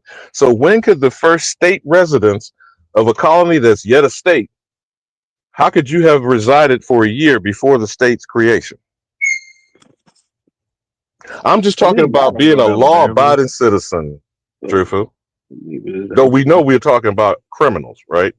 By definition, these are outlaws, right? Right. But if you were following the law, when could you even call yourself a state citizen? At the earliest, 1791, maybe. Yeah. I'm just trying to be logical, my brother. I'm not, again, like I said, I'm not trying to trap you. I'm not trying to trick you up. I'm showing you how none of this shit has been lawful. So now let's go back to 1790 itself. What is the census? Is this a head count of these citizens who don't exist yet? What did they tell you the head count was in 1790 census? Almost 4 million, like 3.9 million and some change? Yeah. But Alabama, you forgot to mention. Remember, they I'm not even gonna deal with the slave aspect of it. Let's just that's why you notice the word I use. What's the word? Sesame Street. What's the word of the day, Trufu? citizen. Huh? Hmm? You know, they had more slaves than citizens at that time for some How strange well? reason, man. I don't. Who the But fuck we ain't knows, gonna go to truthful? Alabama. Were you, nigga? Were you there? We ain't gonna go to So Alabama. I'm repeating some shit. You're repeating some shit. I'm repeating. Do I not say this? How frequently do I have to keep saying that? I am repeating what I heard. Oh my goodness. I'm repeating what I heard. Right, right. So staying with what we heard, truthful. We heard these outlaw criminal motherfuckers agreed to a contract called the Constitution, by the way, based on some other people, right? Right, right. So they didn't even author the shit, right? But they'll tell you they wrote the Constitution, they wrote the Declaration of Independence. They'll tell you these illiterate, degenerate motherfuckers, you know, criminals from Europe, did all this miraculous shit, right? Right. Even beat the world's largest naval power at the time. Let's not forget that part, right? With some ragtag booty motherfuckers, right? Oh, The same motherfuckers that J.D. Vance wrote a book about, the Hillbilly Elegy. Yeah, Alabama people who were coming in overalls and Bro, dirty shirts. I don't fucking know, bro. I'm just inquiring minds want to know, truthful. Oh my gosh. This ragtag bunch of motherfuckers call a militia following an actual criminal, because again, George Washington, or is it Washington, or who the fuck knows, was released from debtor prison in England, was conscribed in the British military, because that was part. You know how you ever heard the Richard Pryor joke about you got two choices here: you go to motherfucking jail, you go to the army. Mm-hmm. So what was George Washington at the same time organizing some rebellious motherfuckers called a militia? I could have sworn he was what them things, a general. Well, let's not go to the general part. Let's just deal with a 21-year-old renegade motherfucker who's still snot. What did Big Mom used to say? Wet behind the ears. A snotty nosed motherfucker who some say actually caused the French and Indian War to happen. If you've seen the late, they got a brand new documentary on this cracker. Okay. Word. 21 years of age, released from debtor prison. Oh, Washington? A loyalist to the British military who actually accept the efforts because he still wanted to shine. You know how motherfuckers want to show off, right? Wanted to impress the British military. So in other words, how the fuck you on both sides of the motherfucking battle, man? This is what Chief Holiday means about Tories. The British Tories, Tories, the British Tories were loyalists. Is that collaborator? Is that saboteur? Is that spy? Now, again, remember the varying degrees of these motherfuckers who are all almost to a man, some form of criminal from Europe. Right. Is raising up on their hind legs to fight against their masters, using us in chains. That's what we taught, right? Truthful. Right. That's a uber man. That's a fucking fantastical motherfucker, isn't it? Fighting the French, fighting the British. You know the Russians was in the background too. You know that, right? No, We talking about the Revolutionary War. We're talking about the revolution. You said who? The Ruskies. The same motherfuckers they Czars? claim we bought Alaska from and shit. They ain't never explained that either, truthful. Wait. When? Like I said, bro, when you go, you know what? Sometime go look up Kareem Abdul-Jabbar. It will fuck you up, man. The colonial history. Go check him out, brother. The 5 European wars before the Revolutionary War. Okay. So when we keep talking shit, we are talking shit, aren't we? Clueless than a motherfucker. You feel me? Mm-hmm. But we all arguing with each other, repeating some shit from some other motherfuckers who are a bunch of liars. Interesting, huh? Very. So let's get back to citizenship. Okay. As the head criminal, the felon in chief, the 34-time convicted motherfucker by their courts. We're nowhere in the picture, correct? The American known as the Negro ain't nowhere in the. I don't give a fuck who they got that look like us. Okay? And I mean Bragg, I mean Tish James, I mean Fonnie Willis, because we ain't checked papers, have we? Not at So all. we don't know what their heritage citizenship is. You feel where I'm going with this, Truthful? See, we still talking about citizenship, okay? I'm hearing you. Now, let's talk about these original motherfucking citizens in 1790 who were supposed to apply at an Article 3 court. I'm fucked up, Truthful. How in the fuck did all this shit happen spontaneously? Where are these motherfucking courts before the colonies became states and the Constitution has now declared them Article 3 courts, bro? Come on, Bamu. The Judiciary Act of 1789. You hip to that? You hip to that? You heard of that? The who? The Judiciary Act of 1789, which would create the federal court system. Oh, yeah. In that same year, the Alien Torts Claim Act. You hip to that, brother? No, you said the who? Alien Torts Claim Act. Same year, 1789. So in less than a year, walk with me, true fool, for these dimwit motherfuckers in the back row. My feet hurt though. Nah, I'm messing with you. In 1 year, you create a court system. You get all 13 colonies to accept the contract. And you do a head count of 4 million motherfuckers in 17. True food, I'm fucked up, bro. Hey, straighten this old nigga up. Look, Bama. Look, Bama.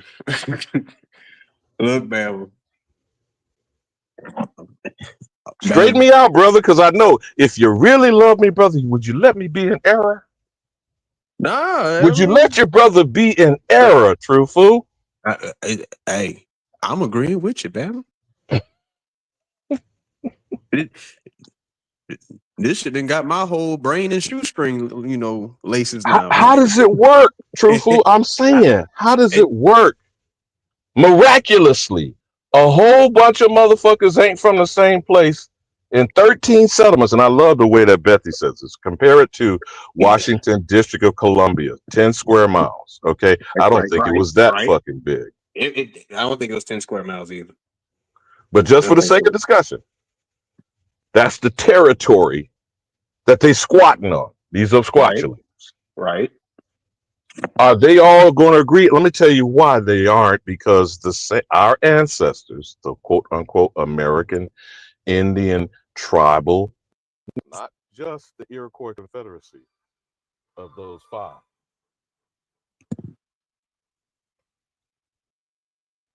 They told motherfuckers, y'all better get your ass together because I'm fucked up dealing with 13 different criminal motherfuckers who are backstabbing and aren't something that we can agree on to conduct business, like trade.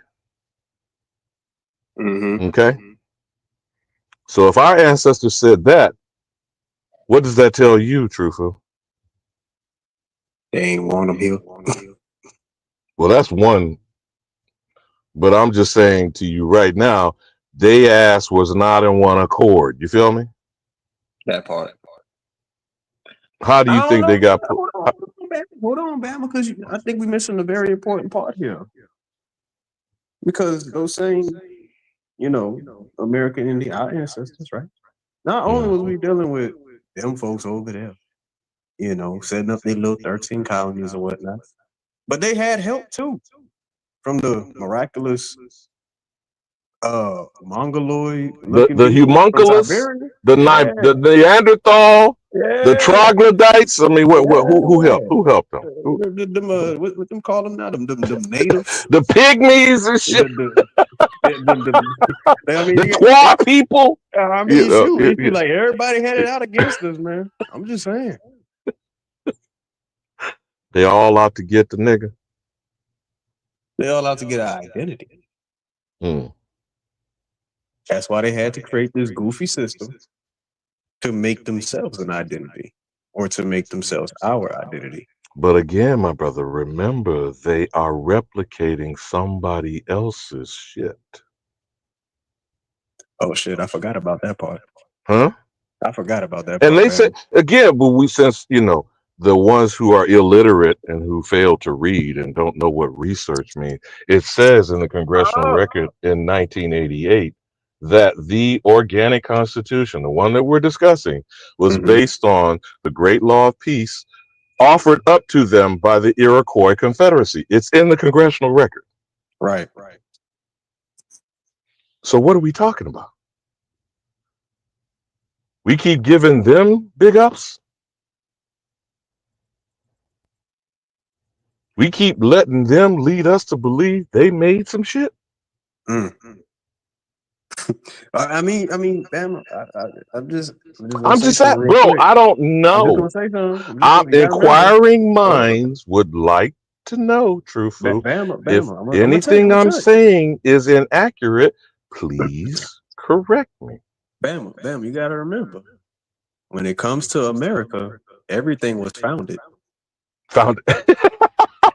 Okay, I came to your crib, opened your refrigerator, and found your motherfucking lasagna. I mean, they probably they found the Constitution. I found it. That means it's mine, right? They found it. What is it? You know what they say about possession is 9/10 of the law? You heard about that shit? I haven't. Oh, come on, bro. That is actually a litigious, foundational thing. Well, for criminals, huh? All right. Finders, keepers. Finish the phrase. Finish the phrase, brother. No, you've heard it. Finders, keepers, losers, weepers. Okay. Sounds like something a criminal would do. It sounds 100% like something a criminal would do. And check this out, True Food. Us law-abiding, I'm gonna not say the citizen shit because that shit has become a tagline. We're not citizens. How law-abiding Aboriginals, right? Who said what? They told us this, bro. And these lying motherfuckers even tell you in the cowboy Indian movies. The white man speak with what, True Food? Forked tongues. And what animal has a forked tongue again? Iguana.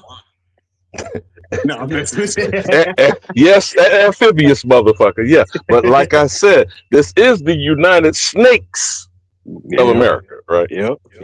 It sure is. That's why you got the Senate, you got Congress, you got presidents, you got all types of that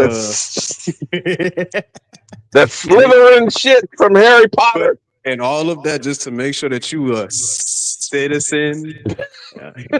And what did Baptist say? The Aboriginal was carried away in a citizenship. Yep.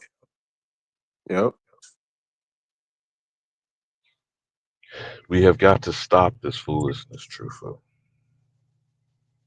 For your father, and whether you have children now or not, I'm certain you would like to.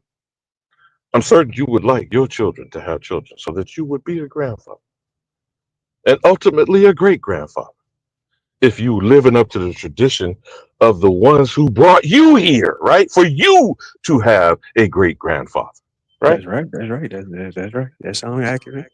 Okay. How disrespectful are we, True Food, currently, of that lineage? I'm sticking with the term heritage citizenship. Is that some oxymoronic shit? Man, let me look up what this damn. What the hell is a heritage? That's your vice president, bro. And I'm not cursing you, man. I'm not putting it on. You know how other motherfuckers like to tell you, well, Trump, your president and shit. No, these motherfuckers are operating a criminal enterprise.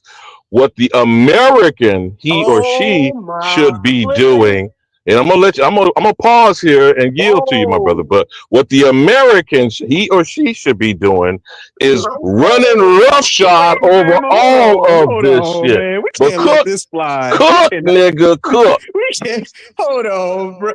Heritage citizenship. The process where individuals can acquire citizenship in a country based on their family's lineage rather than their place of birth or naturalization. What the heck? Man, that's some backwater act. Okay, so what they saying is somebody from China can come to America, create a lineage here in America, and then all of a sudden be an American, even though their blood comes from China? Now you do know that Chinese soldiers are laying pipe in Africa, doing exactly what you I know. described. Yeah, I heard you about do that. know that, I right? heard Right. about that. Okay. They busting them Explain how down that over worked. there. Then explain how that worked, Truthful. How what work? Laying pipeline. Oh. I mean, they busting down them African cheeks, man. They busting down them African cheeks, trying to get a little, get a little color mixing going on, a little lightening up. I mean, they bleach their skin already over there. So I don't see what the problem is with the China people doing their thing over there. But it seems like also, because I know China is they investing a lot in creating Chinatowns in Africa. I know that much. So now they are impregnating. Now let's give them, just for the sake of discussion, they are impregnating the Aboriginal people because their names is not African, right? No, it's not. So what are these people before these 54 countries, nation states were created, by the way, in the wake of the civil rights movement, and not nary one of these ungrateful motherfuckers have ever mentioned El Haj Malik El Shabazz, known as Malcolm Little, known as what?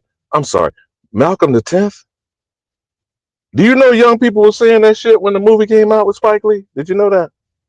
When they put them caps on, they said, "Who's Malcolm the 10th?"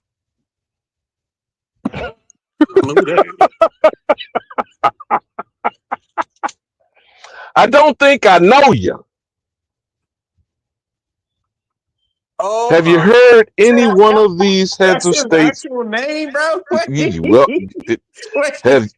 have you heard? Have you heard any of these heads? Well, Malcolm Little is his government name, his birth name. I didn't know that actually. Malcolm Little, brother, come on now, don't embarrass yourself saying you don't have a copy of the novel called The Autobiography of Malcolm X. Notice I used the word the novel. The novel. Well, you need to find out why his family is suing Alex Haley on proprietary shit. Same way his ass got sued over the African and Roots, which, by the way, is the novel. And what's a novel, brother? Is that a work of fiction? Could be. No, it's defined in literary circles. A novel is defined as a work of fiction. Now the question is, what is nonfiction, Truthful? Really? That's the question. What is nonfiction? So now you just sat here and said that Malcolm Little's autobiography is a novel. Go look it up, brother. Just look it up. What the hell? And most of these trifling, goofy motherfuckers, what OTK called them, trans Africans, don't even know this nigga. The lawsuit is in the public record. He was sued for plagiarism, had to pay an almighty white man $650,000 for biting his novel, The African. And check this out. You want to talk about some real shit, Truthful? The white motherfucker was an active employee of the Defense Intelligence Agency. And guess what Alex Haley was in the Naval? The Naval Service. An intelligence officer. I figured I had to be someone to tell. I was going to say CIA, but... Coinka Dinky? I think not even. I I think not even Alabama. So circle back to your heritage citizenship, brother, and see if you can pull down J.D. Vance's speech before the Heritage Foundation, which has given us Project 2025. And what's the agenda? I think I'm going to have to keep repeating myself because my phrase is real simple. Oh, Agenda Clear. 2025. Yeah. What's the agenda? Agenda Get 2025. the nigga to become a citizen.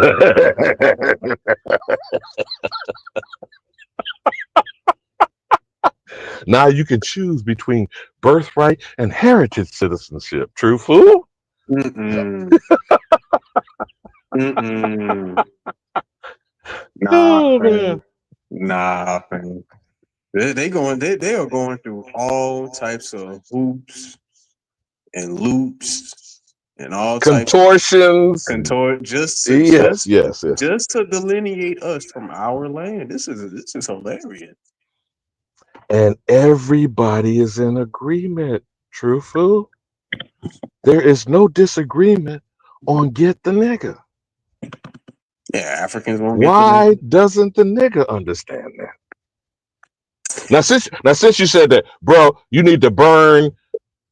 What is Essence Fest today? Man, I don't even What talk is about it. Essence Fest? Cook on that, Truthful. It's Tetherfest. It ain't Essence. It's Tetherfest. Jalaf versus Jambalaya. I can't even, man. You know how? First off, I'm sorry to go a little off track and be, small-minded about Jambalaya and Jalaf. But let's keep it a buck. Everybody know Jambalaya. That's an American staple. Like a Southern staple actually. But these foods, A global signature, and who don't know that word jambalaya? Even a motherfucker can't speak English. it just baffles me that they Have you ever heard of Carolina Gold?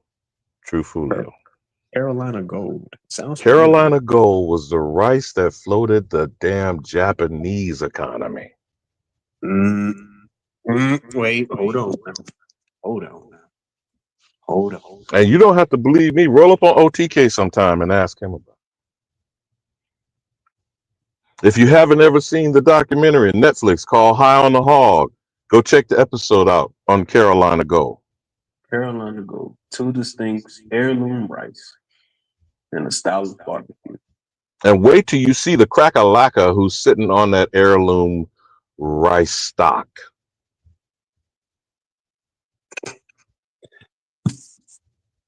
I'm not trying to confuse you, True Foo. I'm gonna circle back to the executive order on birthright citizenship and how that is an oxymoronic statement. Wait a minute. How is citizenship a birthright, brother? Please explain that to me. That don't make no sense. Wait a minute. Hold on. Wait. You're born already with human rights. So why do I need a citizenship for human rights? That would put you in a category of subject, wouldn't it? Right. And subject is based on jurisdiction, right? Correct. But who is that? I forgot what comic that was. Jurisdiction.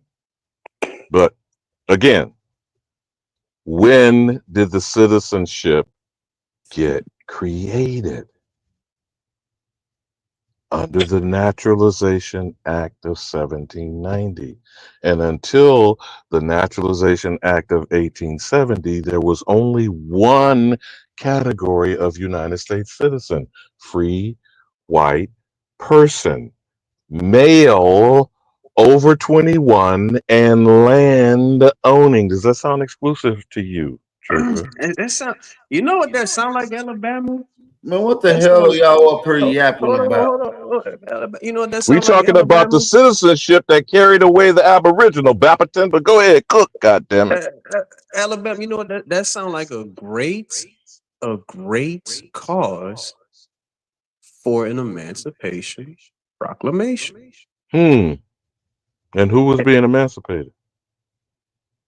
It kind of makes The sense. United States citizen that was indentured.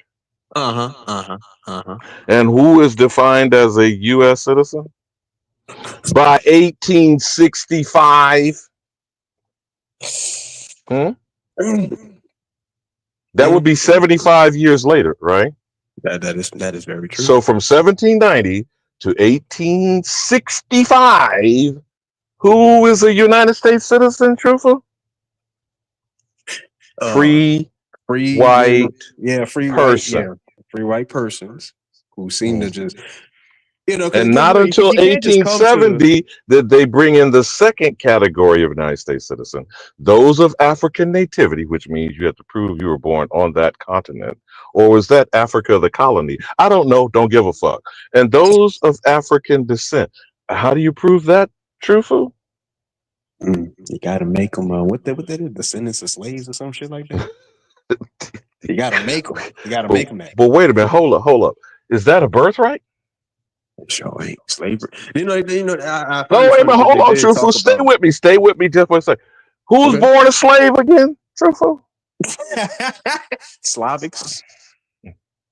Not according to these pan-goofy motherfuckers. Aren't they trying to shackle your motherfucking ass with inheritance? Slave is an inheritance, brother. Don't you know? Don't you understand? You self-hating African.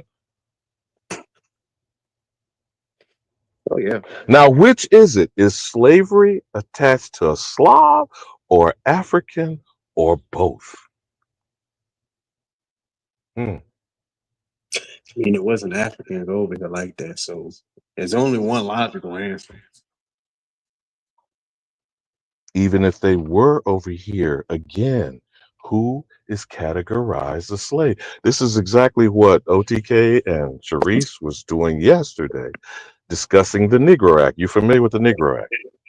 No, not 100%. In South Carolina, 1740, very much designated the Negro was maintained in their thinking exclusively to the African slave. And that slave was considered the Berber say that one more time of North Africa. In the Negro Act of 1740, which is what Moors like to use to say, I am not your Negro, it said in that act, the Negro was confined to the African slave known as the Berber. And who are the Berbers? Them North African motherfuckers? They put in an exclusion for Egyptians and Moors. They called them free persons. Wait, is this starting to sink in now, Truthful? Goddamn. And what category of white people are in the census? Are in the what? In the census. Now North Africans, Egyptians. What do y'all call them red dot motherfuckers over there in Hindustan or Bharat or Denisovans? Right. Aryans. Right. Mongoloids.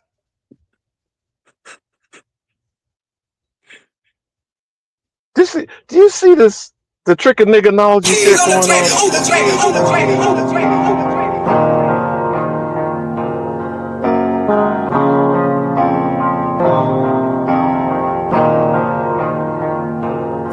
For the stats, I be beating the odds. In the blood, it be making me calm. Right, the turbans, you're like I'm Saddam.